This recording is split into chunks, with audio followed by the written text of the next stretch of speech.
സമസ്ത centenary കാലത്ത് നാം ഏറെ ഓർക്കേണ്ട വരും.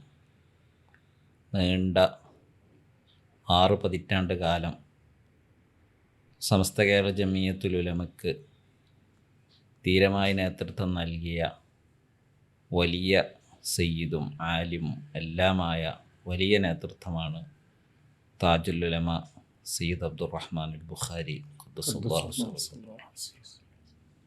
മഹാനവറുകളുടെ ആ വിശാലമായ ജീവിതത്തിലേക്ക് ചെറിയൊരു എത്തിനോട്ടം നമുക്ക് ഇന്ന് നടത്താം. പഴയ ഇമാമിങ്ങളെ നമ്മൾ വായിക്കുമ്പോൾ അവരെക്കുറിച്ച് കിതാബുകൾ എഴുതി വെച്ച കാര്യങ്ങൾ എന്തൊക്കെയാണോ അത് ജീവിതത്തിൽ കൊണ്ടു നടന്നവരാണ് പ്രിയപ്പെട്ട താജുൽ ഉലമ ഉള്ളാൽ തങ്ങൾ. മുത്തുനബി സല്ലല്ലാഹു അലൈഹി വസല്ലം തങ്ങൾ ലോകം മുഴുവനും പ്രകാശിപ്പിക്കുന്ന അറിവിൻ്റെ രേണുക്കൾ കൊണ്ട് ലോകം മുഴുവൻ നിറക്കുന്ന ഒരു പണ്ഡിതനെ പ്രവചിക്കുന്നുണ്ട്, അഥവാ ഇമാം ഷാഫി റളിയല്ലാഹു അൻഹുവിനെ. അവിടെ നബി സല്ലല്ലാഹു അലൈഹി വസല്ലം ഉപയോഗിച്ചിരിക്കുന്ന പദം ആലിമു ഖുറൈശിൻ യംലഉ തിബാഖൽ അർളി ഇൽമാന്നാണ്. ഖുറൈശിയാക്കളിൽപ്പെട്ട ഒരു ആലിം, അത് വളരെ പ്രധാനപ്പെട്ടൊരു വിശേഷണമാണ്. ഒരാൾ സയ്യിദായി വേറൊരാൾ ആലിമായി എങ്കിൽ ആർക്കാണ് കൂടുതൽ മഹത്വം എന്ന് ദീർഘമായ ചർച്ച പണ്ഡിതന്മാർക്കിടയിൽ ഉണ്ട്. ജവാഹിറുൽ അഖദൈൻ ഫി ഫദ്ലി ഷരീഫൈൻ എന്നൊരു കിതാബിനുണ്ട് ഇമാം സംഹൂദി റഹിമുള്ളക്ക്. ആലിമാണോ സയ്യിദാണോ പവർ കൂടുതൽ?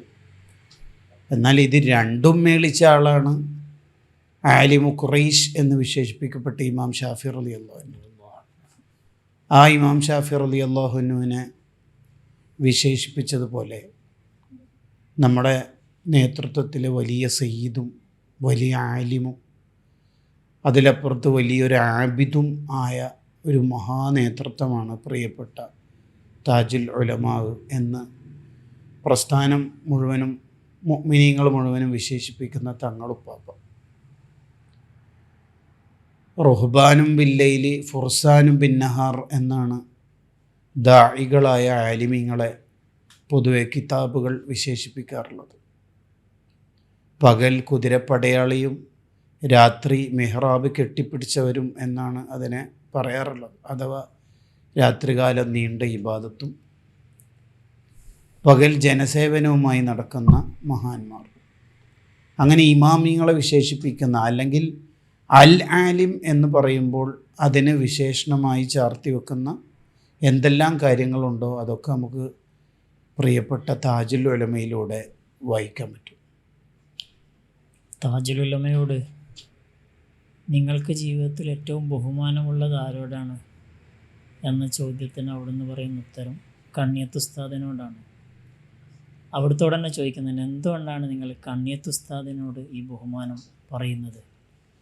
അതിന് അവിടുന്ന് കൊടുക്കുന്ന മറുപടി, ഉഖ്റവിയായ പണ്ഡിതൻ്റെ എല്ലാ അലാമത്തും അടയാളവും മേളിച്ച ഒരു വ്യക്തിത്വമായിരുന്നു കണ്ണിയത്ത് ഉസ്താദ്.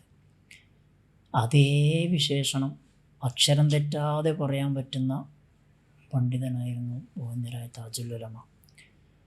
താജുൽ ഉലമയുടെ അനുസ്മരണത്തിൻ്റെ സമയത്തിൽ പേരോട് ഉസ്താദ് സുൽത്താനുൽ ഉലമയോട് ചോദിക്കുന്നുണ്ട് താജുൽ ഉലമയെക്കുറിച്ച്. ഉസ്താദ് പറഞ്ഞൊരു വിശേഷണം നേരത്തെ അമാൻ ഉസ്താദ് പറഞ്ഞൊരു സംഗതിയാണ്. 4 കാര്യങ്ങളാണ് ഉസ്താദ് എണ്ണി പറയുന്നത്. ആലിമാണ്, ആബിദാണ്, മൂന്നാമത് മുദരിസാണ്, സയ്യിദാണ്. ഇത് 4 ഒരുമിച്ച് കൂടിയ ഒരാൾ അത്യപൂർവമായിരിക്കും. ചിലപ്പോൾ ആലിമും ആബിദും സയ്യിദും ആകുമ്പോഴും ചിലപ്പോൾ ദർസിന് സാഹചര്യങ്ങൾ ഉണ്ടായിട്ടുണ്ടാവില്ല. പലപ്പോഴും സയ്യിദായിരിക്കും, ആലിമായിട്ടുണ്ടാവില്ല.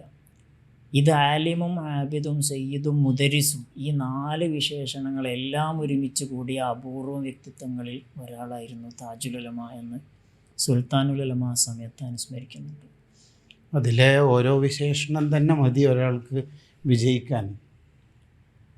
ആ ഒരു പ്രതിസന്ധിയാണ് നമ്മളിപ്പോൾ അഭിമുഖീകരിക്കുന്നതും. ആ വലിയൊരു ജീവിതത്തെ അനുഭവിച്ച ആളുകളെ കേട്ടുകൊണ്ട് നമ്മൾ പറയുമ്പോൾ എത്രത്തോളം നമുക്കത് പ്രതിഫലിപ്പിക്കാൻ കഴിയും. താജുൽ ഉലമയുടെ സ്മരണികയുടെ ഓരോ വാക്കുകളും വായിക്കുമ്പോൾ ആ വിശാലമായ ലോകത്തെക്കുറിച്ച് നമ്മൾ വായിച്ചറിയുകയാണ്. ആ വായിച്ചറിഞ്ഞ ഒരു സംഗതി പോലും ആ ജീവിതത്തിൻ്റെ ഒരു ഭാഗം മാത്രമാണ്. അപ്പോൾ എത്രത്തോളം നമുക്കിത് റിഫ്ലക്റ്റ് ചെയ്യാൻ കഴിയുമെന്നൊരു ആശങ്കയിൽ നിന്ന് തന്നെ നമ്മൾ ഈ ചർച്ച തുടങ്ങേണ്ടി വരുന്നുണ്ട്. വിശേഷണങ്ങൾ പറയുന്നതൊന്നും പൂർത്തിയാക്കണം എന്ന് വിചാരിച്ചിട്ടല്ല, പൂർത്തിയാക്കാൻ കഴിയുമെന്ന് തോന്നിയത് കൊണ്ടുമല്ല, മറിച്ച് ഈ മന്നറഹ മിൻ അഹ്ലിൽ ഫദ്ലി വൽ കമാലി ഫഹുവ ഫീ ഷഫാഅത്തിഹി, അവരുടെ ഒരു ഷഫാഅത്ത് ലഭിക്കും. അതുപോലെ ഈ ചരിത്രത്തിലെ പുണ്യവാളന്മാരെ വായിക്കും തോറും വായനക്കാർക്ക്, കേൾവിക്കാർക്ക് ഹൃദയം നന്നാവാനുള്ളൊരു വഴിയാവും. ഇനിയും കുറേ സഞ്ചരിക്കാനുണ്ട് എന്ന തിരിച്ചറിവ് ലഭിക്കും. സഞ്ചരിച്ച വഴികളിൽ ഇനിയും ഒരുപാട് തിരുത്തലുകൾക്ക് സാധ്യതകളുണ്ട് എന്ന് ബോധ്യപ്പെടും. ഇങ്ങനെ ചരിത്രം വായിക്കുമ്പോൾ പൂർണ്ണതയിലെത്തിയിട്ടല്ല വായിക്കുന്നതെന്ന് ഇമാം നവവി റഹിമഹുല്ലാഹ് തഹ്ദീബുൽ അസ്മാ വല്ലുഗാത്തിൽ പറഞ്ഞ പോലെ താജുൽ ഉലമയെ നമുക്ക് കേട്ട് ഇനിയും വായിക്കാനുള്ളൊരു പ്രചോദനമാവട്ടെ ഇൻഷാ അല്ലാഹ്. നമ്മൾ താജുൽ ഉലമയെ പറ്റി പറയുമ്പോൾ അവിടുന്ന് ഏറ്റവും കൂടുതൽ പ്രാധാന്യം കൊടുത്തത് ഇൽമിനായിരുന്നു എന്നതാണ്. ജീവിതത്തിൻ്റെ നല്ലൊരു ഭാഗം ദീനെ ഇൽമ് പഠിക്കാനും അത് പ്രചരിപ്പിക്കാനും വേണ്ടിയാണ് താജുൽ ഉലമ ഇവിടെ ജീവിച്ചത്. ആദ്യമായിട്ട് താജുൽ ഉലമ ദർസോദാൻ വേണ്ടി ഉസ്താദിൻ്റെ അടുത്ത് പോയപ്പോൾ തങ്ങളൊത്താണോ എല്ലാ മൈലാരത്താണോ ഓതാൻ വന്നത് എന്ന് ചോദിക്കുന്നുണ്ട്. അപ്പോൾ താജുൽ ഉലമ മൈലാരത്ത് ഓതാനാണ് വന്നതെന്ന് പറയുന്നു. അന്ന് മുതൽ താജുൽ ഉലമയുടെ പഠനകാലം മൊത്തം നമ്മൾ പരിശോധിച്ചാൽ നല്ലോണം കഠിനാധ്വാനം ചെയ്ത് പഠിക്കുന്നുണ്ട്. ഇടയ്ക്ക് തങ്ങൾക്ക് വലിയൊരു രോഗം വന്നു തങ്ങൾ തന്നെ പറയുന്നത് എനിക്ക് ഫാത്തിഹ അടക്കം മറന്നുപോയി. എന്നിട്ടും താജുൽ ഉലമ മുഴുവൻ കാര്യങ്ങളും വീണ്ടും പഠിച്ചെടുത്തു. പഠിക്കുന്ന കാലത്ത് ലീവ് കിട്ടിയാൽ നമ്മളിപ്പോൾ നാട്ടിൽ പോയാൽ പിന്നെ പഠനത്തിന് ലീവാണ്. പക്ഷേ താജുൽ ഉലമ ദർസിൽ നിന്ന് വന്നത് നാട്ടുകാർക്ക് മൊത്തം അറിയും. കാരണം കരുന്തിരുത്തിയിലെ പള്ളിയിലെ 2ാം നിലയിൽ കയറി അൽഫിയുടെയും മറ്റും ബൈത്തുകൾ ഉച്ചത്തിൽ പാടി താജുൽ ഉലമ പഠിക്കുമായിരുന്നു. അപ്പോൾ ഇൽമിനെ എല്ലാ നിലക്കും അധ്വാനിച്ചെടുക്കുകയും അത് പ്രചരിപ്പിക്കാൻ വേണ്ടി ജീവിതം ഒഴിഞ്ഞു വെക്കുകയും ചെയ്ത വലിയ വ്യക്തിത്വമാണ് ബഹുമാനപ്പെട്ട താജുൽ ഉലമ. അതുകൊണ്ട് തന്നെ തങ്ങളുടെ ദർസ് ഒരു അത്ഭുതം നിറഞ്ഞ ദർസാണല്ലോ. തങ്ങളുടെ ദർസിനെ കുറിച്ച് വലിയ ആലിമീങ്ങൾ തന്നെ, വിശേഷിച്ച് പൊന്മള ഉസ്താദൊക്കെ പറയാറുള്ളത്, വട്ടത്തിലിരിക്കുന്ന റൗണ്ടിലിരിക്കുന്ന മുത്തലിമീങ്ങളുടെ മധ്യത്തിലായി തങ്ങളിങ്ങനെ നടന്നുകൊണ്ട് ദർസ് നടത്തും. അത്രേ ദർസ് നടത്തുന്ന ഒരൊറ്റ കിതാബും തങ്ങൾ നോക്കാറില്ല. കോടിക്കണക്കിന് അക്ഷരങ്ങളുള്ള 10 വാള്യങ്ങളുള്ള ഖാത്തിമത്തുൽ മുഹക്കിഖീൻ ഇബ്നു ഹജർ റഹിമഹുല്ലയുടെ തുഹ്ഫ ഒക്കെ കാണാതെ ദർസ് നടത്തുക പറഞ്ഞാൽ എങ്ങനെ അത് സാധ്യമാവുന്നു എന്നുള്ളതാണ്. കാണാതെ ദർസ് നടത്തുന്നു എന്നതുകൊണ്ട് ഈയിടെ താജുൽ ഉലമയുടെ അടുത്ത് ദീർഘമായി ഓതിപ്പടിച്ച ഒരു വലിയ ഉസ്താദ് അനുഭവം പങ്കുവെക്കുന്നുണ്ടായിരുന്നു. കാണാതെ ദർസ് നടത്തുന്നു എന്നതുകൊണ്ട് ഒരു വ്യാഖ്യാനത്തിൻ്റെ അല്ലെങ്കിൽ ഒരു ആഖ്യാനത്തിൻ്റെ കുറവൊന്നും ആ ദർസിലുണ്ടാവില്ല.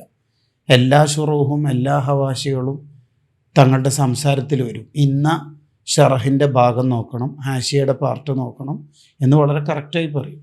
സിഹാവുസിത്ത കാണാതെ ദർസ് നടത്തുക എന്ന് പറഞ്ഞാൽ നമുക്ക് അങ്ങനെ ഒരാളെ കണ്ട് പരിചയമില്ലല്ലോ. അത്രയും മെമ്മറി കൂടുതലായിരുന്നു എന്നതിലപ്പുറത്ത് അത്രമേൽ അധ്വാനത്തിൻ്റെ ഫലമായിരുന്നു എന്ന് നമുക്കതിനെ വായിക്കണം. ഇൽമ് എന്ന് പറഞ്ഞാൽ താജുൽ ഉലമക്ക് അത്രയും ഇഷ്ടമാണ്. ഇൽമിനോളം ലദ്ദത്തുള്ള ഒരു കാര്യം തങ്ങൾക്കില്ല. ഒരു ഘട്ടത്തിൽ പോലും ദർസ് ഓതിപ്പടിക്കണ കാലത്തും മുടങ്ങാറില്ല. ഇനി എത്ര ദൂരത്ത് പ്രോഗ്രാമിന് പോയാലും പിറ്റേന്ന് ക്ലാസ്സിനെത്തുക, ദർസ് നടത്തുക എന്നുള്ളത് തങ്ങൾക്ക് വളരെ ഹരമുള്ള ഇഷ്ടപ്പെട്ട ഒരു കാര്യമായിരുന്നു.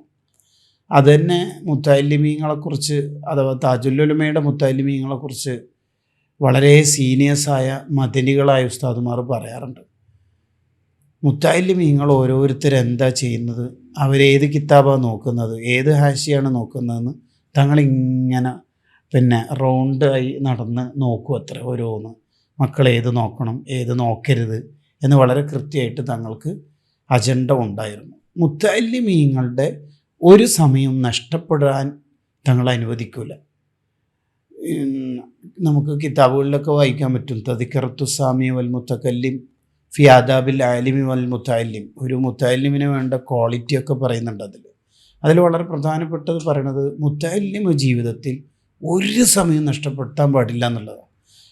ആ കണിശത താജുൽ ഉലമ തൻ്റെ ദർസിലെ മുത്തഅല്ലിമീങ്ങളോട് കാണിച്ചിരുന്നു. അവർ വേറെ ഒരു കാര്യത്തിനും എൻഗേജ് ആവാതിരിക്കാൻ തങ്ങൾക്ക് അത്രയും നിർബന്ധമുണ്ടായിരുന്നു. ഉള്ളാളത്ത് ദർസ് നടത്തുമ്പോൾ തന്നെ മുഴുവൻ സമയവും തങ്ങളുടെ കീഴിൽ ദർസ് ഓതുക, പഠിക്കുക. തങ്ങൾ തന്നെ രാത്രി ഒന്നിച്ച് മദനി തങ്ങൾ സിയാറത്ത് ചെയ്യുമ്പോൾ അപ്പോൾ മുത്തഅല്ലിമീങ്ങൾ സിയാറത്തിന് പോവുക. അല്ലാതെ സബക്ക് കട്ട് ചെയ്തിട്ടോ ഇൽമ നഷ്ടപ്പെടുത്തിയിട്ടോ സിയാറത്തല്ലേ എന്ന് വിചാരിച്ചിട്ടോ ഒരു പോക്കിനൊന്നും തൊട്ടടുത്ത് തങ്ങൾ അനുവദിക്കൂല. ബുഷറൽ കരീമിൻ്റെ സ്വാഹിബായ അല്ലാമ ബാഷൻ റഹിമുള്ള പറയുന്നുണ്ട്, മുത്തഅല്ലിമീങ്ങൾ ഇൽമ മുടക്കിയിട്ടും ക്ലാസ് നഷ്ടപ്പെടുത്തിയിട്ടും ദർസിന് പോയിട്ട് അവിടെ സിയാറത്തിന് പോയിട്ട് അവിടെയുള്ള വലിയ എന്നെ രക്ഷപ്പെടുത്തും എന്ന് വിചാരിക്കുന്നത് ശരിയല്ലാത്തൊരു റൂട്ടാണ്, സലഫ് സ്വീകരിക്കാത്തൊരു വഴിയാണ് എന്ന് പറയുന്നുണ്ട്. പ്രത്യേകിച്ച് തുടക്കക്കാരായ മുത്തഅല്ലിമീങ്ങൾ കൂടുതൽ കിതാബിയായ മേഖലയിൽ ഫോക്കസ് ചെയ്യാണ് വേണ്ടതെന്ന് ഇബ്നു അജീബ് തങ്ങളൊക്കെ പറഞ്ഞത്. ഹത്താ സുർത്തുമുൽ മക്കാബറിൻ്റെ വ്യാഖ്യാനത്തിൽ നമുക്ക് തഫ്സീർ ഇബ്നു അജീബിൽ വായിക്കാൻ പറ്റും. അത് പറഞ്ഞത് നേരെ ഇതൊക്കെ കിതാബിൽ ഇബാറത്ത് കണ്ടതായിരുന്നല്ലോ. ഈ ഇബാറത്തൊക്കെ ജീവിച്ച് കാണിച്ചെന്ന ഒരു ഉദാഹരണമായിരുന്നു പ്രിയപ്പെട്ട താജുൽ ഉലമ.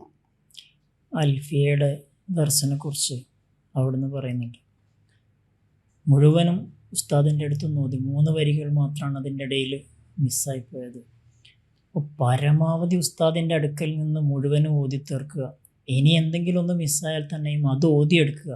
കഴിഞ്ഞത് കഴിഞ്ഞു എന്ന് വിചാരിക്കുന്നതിന് പകരം അതും ഉസ്താദിൻ്റെ അടുക്കൽ നിന്ന് തന്നെ കേട്ട് ഓതിയെടുക്കുക. മുത്തഅല്ലിമീങ്ങളുടെ കാര്യം പറഞ്ഞ സമയത്താണ് തങ്ങളുടെ പേരക്കുട്ടിയൊരു അനുഭവം എഴുതുന്നുണ്ട്.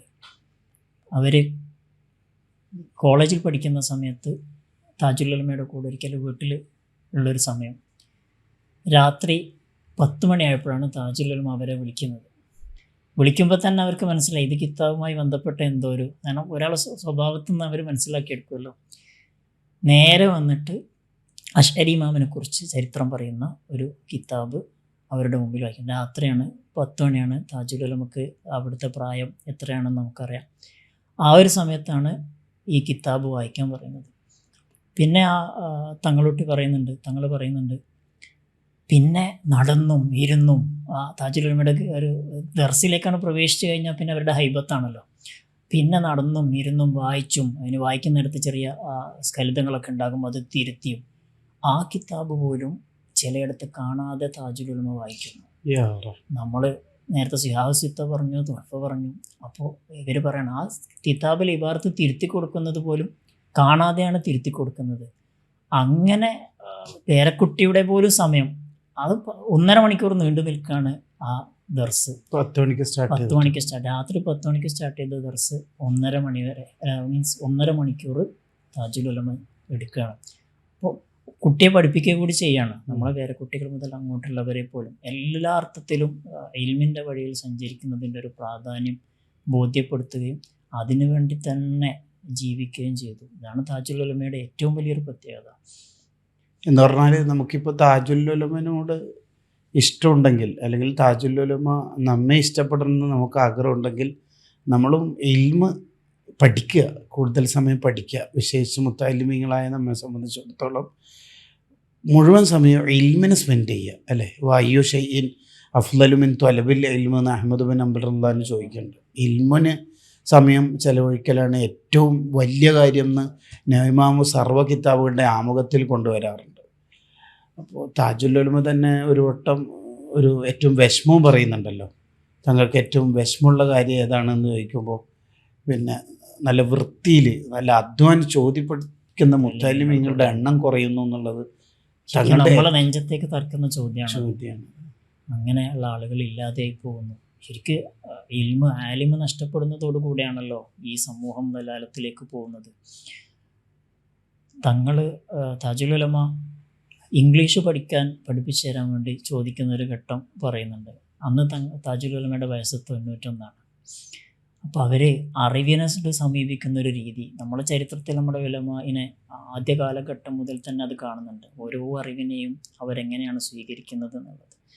താജുൽ ഉലമ അത് ശരിക്കും മക്കളോടും പറയുന്നുണ്ട്. മക്കളെ ഈ ഞാൻ സ്മരണികയിൽ മക്കളുടെ ഭാഗത്ത് അവർ പറയുന്നുണ്ട്, വിദ്യാഭ്യാസം എന്തായാലും അതിനൊക്കെ തങ്ങൾ പ്രോത്സാഹിപ്പിക്കും. ഭൗതിക വിദ്യാഭ്യാസത്തിനും മതവിദ്യാഭ്യാസത്തിനൊക്കെ പ്രോത്സാഹിപ്പിക്കും.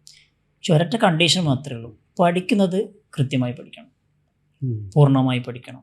കുറച്ച് പഠിച്ചിട്ട് അതുമായി മുന്നോട്ട് പോവുക എന്നുള്ളത് തങ്ങളുടെ രീതിയേ അല്ല. ഏതാണോ പഠിക്കുന്നത് അതിൽ അഗ്രഗണ്യരാവുക, കൃത്യമായി പഠിക്കുക, കൃത്യമായി പഠിച്ചുകൊണ്ട് സംസാരിക്കുക. അത് തങ്ങളെ ദർസിലും പ്രതിഫലിച്ചിരുന്നു. ബേക്കൽ ഉസ്താദിൻ്റെ ഒരു അവതരണം കഴിഞ്ഞ അനുസ്മരണ സമയത്തുണ്ടായിരുന്നല്ലോ. കേട്ടാലും മതിവരാത്തൊരു അനുസ്മരണമാണത്. നമ്മൾ നിർബന്ധമായിട്ടും കേൾക്കേണ്ട ഒരു പ്രഭാഷണമാണല്ലോ അല്ലേ? മലപ്പുറത്ത് നടന്ന അനുഭവിച്ചൊരു ശിഷ്യൻ ആ അനുഭവത്തെ കുറഞ്ഞ ഭാഗം മാത്രമേ ബേക്കൽ ഉസ്താദ് പറയുന്നുള്ളൂ. കുറഞ്ഞ ഭാഗം, ദർസിൻ്റെ ഒക്കെ ചില ഭാഗങ്ങൾ മാത്രം. പക്ഷെ എന്തുമാത്രം താജുൽ ഉലമയുടെ ഒരു വലിപ്പത്തെ നമുക്ക് കുറഞ്ഞ രൂപത്തിലെങ്കിലും അടയാളപ്പെടുത്തി തരാൻ ബേക്കൽ ഉസ്താദിന് കഴിയുന്നുണ്ട്. അതിൽ ഉസ്താദ് പറയുന്ന പ്രധാനപ്പെട്ട കുറേ കാര്യം, എല്ലാം പ്രധാനപ്പെട്ടതാണ്. അതിൽ 2 കാര്യങ്ങൾ സ്ട്രൈക്ക് ചെയ്ത വളരെ എന്താ പറയുക, ഈ ഒരു കാലത്ത് പ്രത്യേകിച്ച് നമ്മൾ ശ്രദ്ധിക്കേണ്ട ഒരു 2 കാര്യമായിട്ട് തോന്നിയത്, ഇൽമുൽ ഫലക്കിൽ അവിടത്തേക്ക് ഉണ്ടായിരുന്ന അഗാധമായ ജ്ഞാനം. അത് ഏതായാലും, അത് ജിയോമെട്രി ആണെങ്കിലും ആൾജിബ്ര ആണെങ്കിലും അതേപോലെ തന്നെ ഗോളശാസ്ത്രമാണെങ്കിലും എല്ലാ ഫന്നുകളിലും അവിടത്തേക്ക് അഗാധമായ ജ്ഞാനം ഉണ്ടായിരുന്നു. അപ്പോഴും അപ്ഡേറ്റഡ് ആയിരുന്നു താജുൽ ഉലമ എന്നാണ് ബേക്കൽ ഉസ്താദ് പറയുന്നത്. അപ്പോൾ അന്നത്തെ ഒരു കിതാബ് മുമ്പിൽ വെക്കുന്ന സമയത്ത് ആ കിതാബ് എന്താണ് നമ്മളോട് കമ്മ്യൂണിക്കേറ്റ് ചെയ്യേണ്ടത് എന്നതാണല്ലോ അടിസ്ഥാനപരമായൊരു വിവരം. ആ കിതാബിൽ പറഞ്ഞതെല്ലാം അങ്ങനെ തന്നെ എടുക്കുക എന്നതിനേക്കാളും ആ കിതാബ് എന്തിനു വേണ്ടി രചിക്കപ്പെട്ടു, ഏത് കാലഘട്ടത്തിൽ രചിക്കപ്പെട്ടു, അതെന്താണ് സമൂഹത്തോട് പറയുന്നത്, ഇത് ബോധ്യപ്പെടുത്തിയിട്ട് ഓതിക്കൊടുക്കുക. കേവലം അർത്ഥം പറഞ്ഞു പോകുന്നതിന് പകരം എന്താണ് കിതാബിൽ നിന്ന് നിങ്ങൾ മനസ്സിലാക്കേണ്ടത്. അതുമാത്രമല്ല താജുൽ ഉലമ പറയുന്നത്, എന്താണ് ഇതിനെക്കുറിച്ച് ഇന്നത്തെ വൈജ്ഞാനിക സമൂഹം പറയുന്നത് എന്ന് താജുൽ ഉലമ പറഞ്ഞു കൊടുക്കുന്നു. നിങ്ങൾ കണ്ടെത്തിക്കോളൂ എന്ന് പറയല്ല ചെയ്യുന്നത്. എന്താണ് ഇപ്പോൾ ഈ നമ്മുടെ സോളാർ സിസ്റ്റത്തെക്കുറിച്ച് എന്താണ് ഇപ്പോഴുള്ള ബോധ്യം എന്ന് താജുൽ ഉലമ പറയുന്നു. അതൊരു മോട്ടിവേഷൻ കൂടിയാണല്ലോ. ശാസ്ത്രം എന്നത് വീണ്ടും വീണ്ടും പുതിയ കാര്യങ്ങൾ അന്വേഷിച്ച് കണ്ടെത്തുന്ന സമയത്ത് ആ അന്വേഷണങ്ങളുടെ പിന്നാലെ ഒരു ആലിം സഞ്ചരിച്ചു കൊണ്ടേയിരിക്കണം എന്നത് സൂചിപ്പിച്ചുകൊണ്ട് താജുൽ ഉലമ അവരോട് പറയുന്നു. ആ ഒരു സംഭവത്തിൽ തന്നെ മറ്റൊരു പാഠമായിട്ട് തോന്നിയത്, താജുൽ ഉലമ അവരോട് വിശദീകരിക്കുന്ന സമയത്ത് എന്നാൽ പിന്നെ ഇത് ഓതണ്ടല്ലോ എന്നൊരു ചോദ്യമുണ്ട്. ഈ പറഞ്ഞതിൽ പുതിയ ജ്ഞാനങ്ങൾ വന്ന സ്ഥിതിക്ക് ഓതണ്ടല്ലോ, അതിൻ്റെ കാരണം കൂടി ബോധ്യപ്പെടുത്തിയിട്ട് ഇത് നിർബന്ധമായി ഓതിയിരിക്കണം. പല കാരണങ്ങളുണ്ടാവും. ആ പല കാരണങ്ങളിൽ വളരെ പ്രധാനപ്പെട്ടൊരു കാരണം ഈ ടേമുകളൊക്കെയും മറ്റു പല കിതാബുകളിലും ഉപയോഗിക്കപ്പെട്ടിട്ടുണ്ടാവും. അപ്പോൾ ഷറുൽ മവാഖിഫിൽ, അതേപോലെ ഷറുൽ അഖായിദിൽ, അതിൻ്റെ ഹാഷിയകളിലൊക്കെ അന്നത്തെ ലഭ്യമായ വിവരങ്ങൾക്കനുസരിച്ചുള്ള പദങ്ങൾ ഉപയോഗിച്ചിട്ടുണ്ടാവും. ഈ പദങ്ങളെ മനസ്സിലാക്കണമെങ്കിൽ ഇത് മനസ്സിലാക്കിയേ മതിയാവും. ഇപ്പോൾ ഷറുൽ അഖായിദിൻ്റെ വരികൾ ഒരാൾക്ക് പൂർണ്ണമായും മനസ്സിലായി പോകണമെങ്കിൽ ഇത് ഓതിയേ മതിയാവും. ഇത് ബോധ്യപ്പെടുത്തി എന്നിട്ട് അതിനെ വിശദീകരിച്ചിട്ട് അതിൻ്റെ ഒരു അപകടത്തെ ബോധ്യപ്പെടുത്തുന്ന ദർസ്, അതാണല്ലോ ശരിക്കും ഒരു ആലിമിൽ നിന്ന് സംഭവിക്കുന്നത്. താജുൽ ഉലമ ആ അർത്ഥത്തിൽ നമ്മൾ നോക്കുകയാണെങ്കിൽ ഒരു വൈജ്ഞാനികമായ ഒരു എൻസൈക്ലോപീഡിയ ആയിരുന്നു ആ കാലത്ത് എന്ന് നമുക്ക് പറയാൻ പറ്റും. ഈ കിതാബുകളിലൊക്കെ ഉപയോഗിക്കപ്പെടുന്ന ഈ അളവ് തൂക്കങ്ങൾ, ദൂരങ്ങൾ, മസാഫത്തുൽ കസറൊക്കെ പോലെ അതങ്ങനെ പറഞ്ഞു പോകുന്നതിന് പകരം പുതിയ കണക്ക്, ഓഡിയൻസിന് മുത്തഅല്ലിമീങ്ങൾക്ക് മനസ്സിലാവുന്ന കണക്ക് വെച്ച് കറക്റ്റ് വിശദീകരിച്ച് അതിനെ ആ ക്ലാസ്സിൽ വളരെ കൃത്യമായി ബോധ്യപ്പെടുത്തി കൊടുക്കുന്ന ഒരു ശൈലി കൂടി ബേക്കൽ ഉസ്താദ് കാൽക്കുലേറ്റ് ചെയ്യിപ്പിക്കും. അതെ അതെ, ഒരു ഇഞ്ച് എന്ന് പറഞ്ഞാൽ ഇത്രയാണ്, 2.54, എന്നിട്ട് അത് വെച്ച് കാൽക്കുലേറ്റ് ചെയ്യിപ്പിച്ച് അതിലേക്ക് എത്തിക്കുന്നു. നേരെ പറഞ്ഞു കൊടുത്താൽ അതോടെ കഴിഞ്ഞു.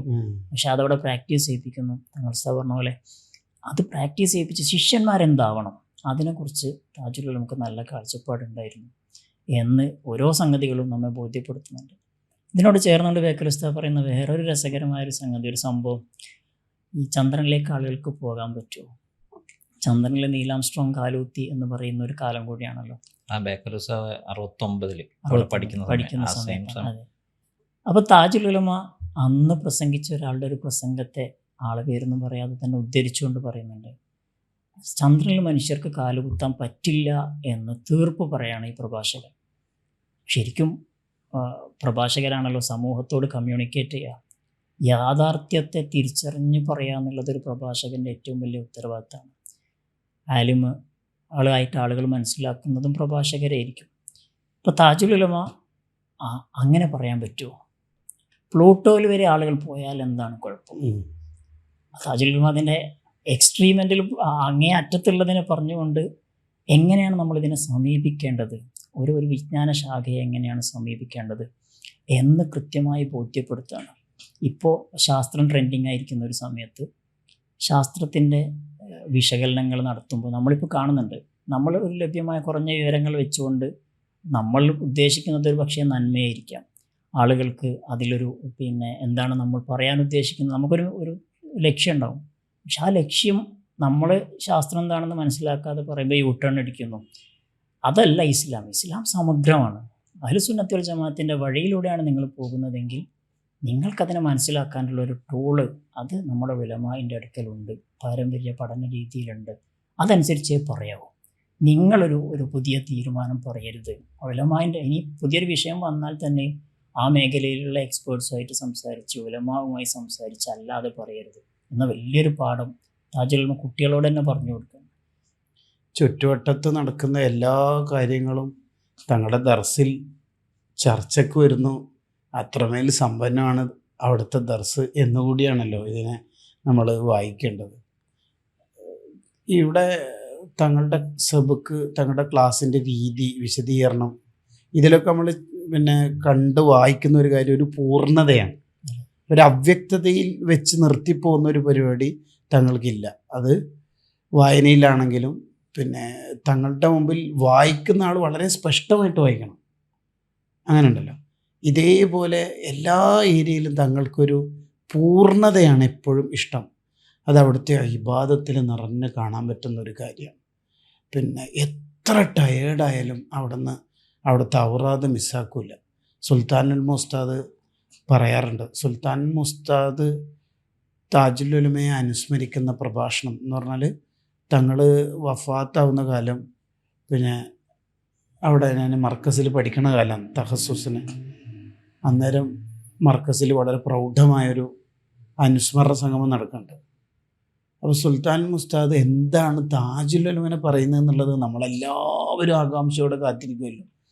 കാരണം താജുൽ ഉലമയെ ഏറ്റവും നന്നായി അനുഭവിച്ച് മനസ്സിലാക്കിയ പറയേണ്ട ഒരാൾ പ്രിയപ്പെട്ട ഷെയ്ഖുന ഉസ്താദ് തന്നെയല്ലേ. ഉസ്താദ് അന്ന് ഏറ്റവും ഹൈലൈറ്റ് ചെയ്ത് പറഞ്ഞത് തങ്ങളുടെ ഔറാദുകളിൽ തങ്ങൾ കാണിക്കുന്ന കണിശത. പല യാത്രകളിലും കൂടെ ഉണ്ടാവുമല്ലോ ഉസ്താദ് പറയാറുണ്ട്, ട്രെയിനിലും മറ്റ് വാഹനങ്ങളിലൊക്കെ തങ്ങൾ ദീർഘനേരം ഖുർആൻ ഓതും, ഔറാദുകൾ മുഴുവനും ചൊല്ലി തീർക്കും. തങ്ങളുടെ ഔറാദിൻ്റെ ഒരു പ്രത്യേകത എന്ന് പറയുന്നത് അത് തങ്ങൾ എത്ര നേരം വൈകിയാലും ക്ഷീണിതനാണെങ്കിലും തിരക്കുണ്ടെങ്കിലും വിത്ർ 11, ളുഹ 8, തഹജ്ജുദ് മിസ്സാകുന്ന പരിപാടിയില്ല. ഈ വിത്ർ 11 എന്ന് പറഞ്ഞാൽ അതിൻ്റെ ഒരു അക്മലായ രൂപമാണല്ലോ. അതിൻ്റെ ഒരു കമാലിയത്ത് എന്ന് പറഞ്ഞാൽ ആ വിത്ർ നിന്നിട്ട് നിസ്കരിക്കണം, ഏകദേശം അവസാന കാലം വരെ. ഒരുപാട് ആലിമീങ്ങളുടെ ഉസ്താദാണല്ലോ സക്കരിയ അൽ അൻസ്വാരി റളിയല്ലാഹു അൻഹു. സക്കരിയ അൽ അൻസ്വാരി റളിയല്ലാഹു അൻഹു ഏകദേശം 100 വയസ്സിനടുത്ത് ജീവിച്ച മഹാനാണ്. ഷെയ്ഖുൽ ഇസ്ലാം എന്നാണല്ലോ പരിചയപ്പെടുത്താറ്. മഹാനവറുകൾ നിന്നിട്ട് തന്നെ സുന്നത്ത് നിസ്കരിക്കുമ്പോൾ ചിലപ്പോൾ ഇങ്ങനെ വീഴാറാവും, അത്രയും ടയേർഡായതുകൊണ്ട്. ശിഷ്യനായ ഷെഹ്റാനി ഇമാം റഹിമഹുല്ലാ ഒരിക്കൽ ചോദിക്കുന്നു, ഉസ്താദിന് ഇരുന്ന് നിസ്കരിച്ചുകൂടെ? അവിടെ പറയുന്നൊരു ഉത്തരവുണ്ട്, ഭയങ്കര ഉത്തരവാണ്.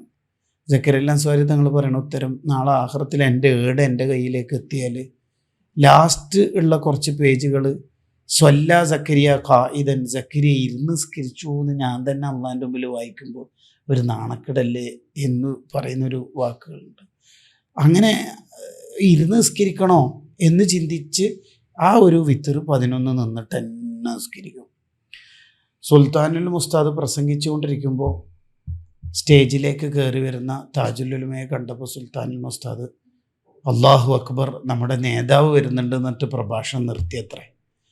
അപ്പോൾ താജുൽ ഉലമ സ്റ്റേജിൽ കയറി മൈക്കെടുത്തിട്ട് സംസാരിക്കണത് ഉസ്താദ് പറഞ്ഞ വാക്കിനെയാണ്. AP നിറ ആ ഒരു സ്നേഹം കൊണ്ട് വിളിക്കുന്ന പേരാണ് സുൽത്താൻ ഉസ്താദിനെ. ഓറ് പറയുന്നത് ഞാൻ നേതാവാണെന്ന്. ഞാൻ എന്ത് നേതാവ്? ഈ കുഞ്ഞിക്കോയ ജീവിതത്തിൽ എന്ത് ഹൈറാ ചെയ്തിന്? അവിടുത്തെ താഴ്മ നോക്കണം. ഈ ഉമ്മത്തിന് മുഴുവനും ഹൈറിൻ്റെ വാതിൽ തുറന്നെന്ന ആളല്ലേ. പിന്നെ എനിക്കുള്ളത് വിത്തർ. എൻ്റെ 16 വയസ്സ് മുതൽ ഞാൻ തുടങ്ങിയിട്ടുണ്ട് വിത്തർ 11 നിസ്കരിക്കാൻ. അത് 90 വയസ്സ് പിന്നിട്ടിട്ടുള്ള ഒരു കാലത്തെ സംസാരത്തിലാണ് കൊണ്ടുവരുന്നത്. ആ ദീർഘമായ കാലത്തെ വിത്തറിനെ കുറിച്ച് ആലോചിക്കുമ്പോൾ തന്നെ നമ്മൾ അത്ഭുതപ്പെടും. എറണാകുളത്ത് നടന്നൊരു പരിപാടി കഴിഞ്ഞ് തിരിച്ചു വരുമ്പോൾ താജുൽ ഉലമക്ക് തഹജ്ജുദ് നിസ്കരിക്കണം. അതിന് പ്രാഥമിക കാര്യങ്ങളൊക്കെ ചെയ്യണം. അതിന് എവിടെയാണ് ഒരു വീട് കിട്ടുക എന്ന് അന്വേഷിച്ച് പ്രവർത്തകരെ കോണ്ടാക്ട് ചെയ്യണം. അങ്ങനെ തഹജ്ജുദ് നിസ്കരിച്ച് ആ തഹജ്ജുദ് പോലും മിസ്സാവാത്ത രീതിയിൽ അവിടുന്ന് യാത്ര തുടരുകയാണ്. ഇങ്ങനെ ഇബാദത്തിൽ ഭയങ്കര കണിശത. സുൽത്താനുൽ ഉസ്താദ് തന്നെ പറയുന്നുണ്ട്, ഞാൻ ലാസ്റ്റ് മർക്കസിൽ നടന്ന അനുസ്മരണ പ്രഭാഷണത്തിൽ അങ്ങനെ പറയുന്നുണ്ട്, ഞാൻ ലാസ്റ്റ് താജുൽ ഉലമനെ കാണാൻ പോയത് ഒരു കുറച്ച് ദിവസം ഉദ്ധരിച്ചിട്ടാണ് പറയുന്നത്. മിനിനാന്ന് പോലത്തെ ഒരു വാക്കാണെന്ന് ഉസ്താദ് പറയണത്. അന്ന് പോയപ്പോൾ വരെ ഞാൻ ചോദിച്ചു, എന്തുണ്ട് തങ്ങളെ റാഹത്തല്ലേ? ഔറാദുകളൊന്നും ഇല്ല, ഇന്നും ദലാൽ ഖൈറാത്തൊക്കെ ചെല്ലീന്. അസ്മാഉൽ ബദറും വിർദുൽ ലത്തീഫും സൂറത്തുൽ അൻആമും ദലാൽ ഖൈറാത്തും അവിടുന്ന് ചൊല്ലേണ്ടതൊന്നും അവിടുന്ന് മിസ്സാക്കൂല. അഹബ്ബുൽ അഅമാലി ഇലല്ലാഹി തആല അദ്വമുഹ എന്ന ഹദീസിനെ നമുക്ക് ജീവിച്ച് കാണിച്ചു തരുന്ന, നമുക്കൊക്കെ വളരെ മാതൃകയായ റുഹ്ബാനും ബില്ലയിൽ എന്ന് പറഞ്ഞ വലിയ നേതാവാണ് പ്രിയപ്പെട്ട തങ്ങളവർക്ക്. അവസാന അസുഖമായ വർഷത്തിൽ താജുൽ ഉലമ സങ്കടപ്പെടുന്നുണ്ട്. ഈ വർഷം ഖുർആൻ ഒത്ത് കുറഞ്ഞുപോയി. എന്ത് 12 ഖത്മേ ഓതിയിട്ടുള്ളൂ റമദാനിൽ. അവസാനം അസുഖമായി കിടക്കുന്ന സമയത്ത് ഓതിയത് കുറഞ്ഞുപോയി. 15 ഓതാറുണ്ട്. അത് 12 പോയതിൽ സങ്കടപ്പെടുകയാണ് താജുൽ ഉലമ. പറഞ്ഞാൽ 2 ദിവസം കൊണ്ടാണ് സാധാരണ റമദാനിൽ ഒരു ഖത്മ് തീരാറ്. കുറഞ്ഞു പോയതിൽ ടെൻഷനാണ്. മോമിനെ ഹദീസ് വിശേഷിപ്പിക്കുന്നുണ്ടല്ലോ, നന്മ ചെയ്യുമ്പോൾ മനസ്സിന് സന്തോഷം ഉണ്ടാവും, അത് നഷ്ടപ്പെടുമ്പോൾ ഭയങ്കര ടെൻഷനായിരിക്കും. അപ്പോൾ ഈ ഹദീസുകളിൽ ഇമാമിങ്ങളുടെ ഗ്രന്ഥങ്ങളിൽ ആലിം മുഅ്മിൻ എന്ന് പറയാൻ എന്തൊക്കെയാണോ എലമെൻസുകൾ ആഡ് ചെയ്ത് പോണത് അതൊക്കെ ജീവിച്ച് കാണിച്ചു തരികയാണ്. ശരിക്കും അത് താജുൽ ഉലമയുടെ ജീവിതം തന്നെ ഒപ്പിയെടുത്തൊരു ജീവിതമാണല്ലോ പ്രിയപ്പെട്ട ഖുറത്തു സാദാത്ത് ഖുറത്തങ്ങളുടേത്. ഖുറത്തങ്ങളെ നമ്മളെപ്പോൾ കാണാൻ പോയാലും തങ്ങളുടെ കയ്യിൽ ഖുർആൻ ഉണ്ടാവും അല്ലേ, ഒരു തുണിയിൽ പൊതിഞ്ഞ്. ഇപ്പോൾ കാറിൽ കയറിയ ഉടനെ ആ ഖുർആൻ എടുത്ത് തങ്ങൾ ഓത്തു തുടങ്ങി. താജുൽ ഉലമയുടെ സെയിം സ്വഭാവമാണ്. ഈ അടുത്ത് കൂറത്തൊരു പരിപാടിക്ക് പോയപ്പോൾ അവിടുത്തെ ദീർഘമായ കാലത്തെ ഹാദ്യമായ ഒരു ലത്തീഫ് ഉസ്താദ് ഉണ്ട് അവിടെ ഖുറത്തങ്ങളുടെ. ഞാൻ അവരോട് ചോദിച്ച്, ഖുറത്ത് തങ്ങളെക്കുറിച്ച് ഒരു 2 പോയിൻ്റ് പറയുമോ? കേൾക്കാൻ നമുക്കൊരു സന്തോഷമല്ലേ. അപ്പോൾ 2 കാര്യത്തിൽ ഓറ് പറഞ്ഞത്, ഞാൻ 20 കൊല്ലം ഖുറത്ത് സെയ്ദ് അവർക്ക് അഥവാ ഖുറത്ത് തങ്ങൾക്ക് ഞാൻ ഖിദ്മത്ത് എടുത്തതിന് ഒരു തവണ പോലും എന്നോട് ദേഷ്യം പിടിച്ചിട്ടില്ല. അതേ സംഘത്തിന് ഞാനങ്ങനെ ചിന്തിച്ചു പോയി. അനസറുല്ലാൻ റസൂൽ സ്വല്ലല്ലാഹു അലൈഹി വസല്ലം കൊണ്ട് പറഞ്ഞ ആ സയ്യിദ് അല്ലേ. രണ്ടാമത് അവിടെ നിന്ന് പറഞ്ഞത് ഖുർആനോത്ത്, അത് അത്ഭുതപ്പെടുത്തുന്ന ഖുർആനോത്താണ്. തങ്ങൾ തന്നെ പറയുന്ന ഒരു പ്രഭാഷണത്തിൻ്റെ ക്ലിപ്പ് നമുക്ക് ഇപ്പോഴും കേൾക്കാമല്ലോ. ഒരു റമദാനിൽ 27 ഖത്മ് തീർത്തത്. ഇതാ ഉപ്പാൻ്റെ അടുത്തുനിന്ന് കിട്ടിയ ആ ഒരു തർബിയത്ത് കൂടിയാണല്ലേ. തർബിയത്തിൻ്റെ പാർട്ട് തങ്ങളുടേത് പറയണമെന്ന് തോന്നുന്നു.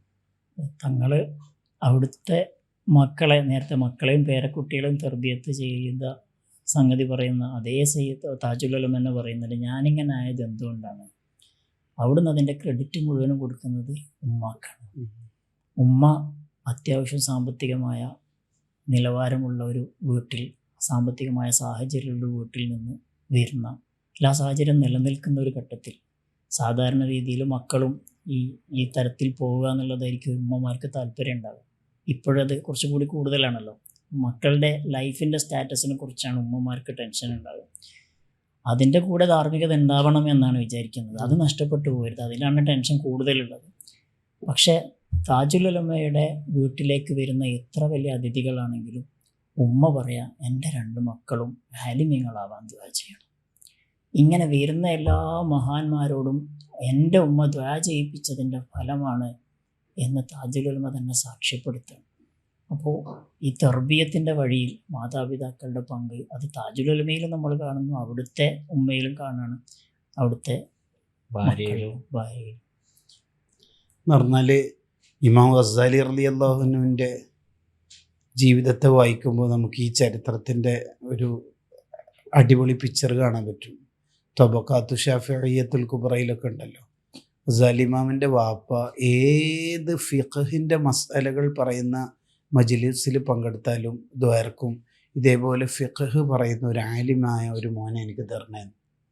അതുപോലെ വഅള് പറയുന്ന മജ്ലിസ് കണ്ടാൽ അത് അനുഭവിക്കുമ്പോൾ കേൾക്കുമ്പോൾ കരച്ചിൽ വരുമ്പോൾ ദ്വാരക്കും ഇതുപോലെ വഅള് പറയുന്ന ഒരു മോനെയും തരണേന്ന്. ഫസ്തജാബല്ലാഹു ദഅവതൈഹി, 2 ദുആയിനും അള്ളാഹു ഉത്തരം കൊടുത്തിട്ടാണ് അഹമ്മദ് എന്ന വഅള് പറയുന്ന മോനും മുഹമ്മദ് എന്ന് പറയുന്ന ഹുജ്ജത്തുൽ ഇസ്ലാം അബൂ ഹമദ് അൽ ഗസാലി റളിയല്ലാഹു അൻഹു എന്ന ഫഖീഹും രൂപപ്പെടുന്നു. പൊതുവെ ഗസാലി ഇമാമിനെ നമ്മൾ വേഗം സൂഫി എന്ന പാർട്ടിലേക്ക് കൊണ്ടുപോക്കാണ്. ഗസാലി ഇമാം മുഴുവനും ഗസാലി ഇമാമിലൂടെയാണ്. അതെ അതെ, വജീസ്, വസീത്ത്, ബസീത്ത്, ഖുലാസ, ഇതിൽ നിന്നാണല്ലോ മുഹററും മിൻഹാജും അല്ലേ എല്ലാം രൂപപ്പെടുന്നത്. അപ്പോൾ ഫിഖ് കലക്കി കുടിച്ച് ജീവിതത്തിൽ കൊണ്ടുവരുമ്പോഴാണ് സൂഫിയാവുക എന്നുകൂടി അതിന് അർത്ഥം വെക്കണം. താജുൽ ഉലമയിൽ എടുത്തു പറയേണ്ട ഒരു കാര്യം, താജുൽ ഉലമ ഇൽമിൻ്റെ അഹ്ലുകാരെ ഭയങ്കരമായിട്ട് സ്നേഹിക്കുകയും ബഹുമാനിക്കുകയും ചെയ്തു എന്നുള്ളതാണ്.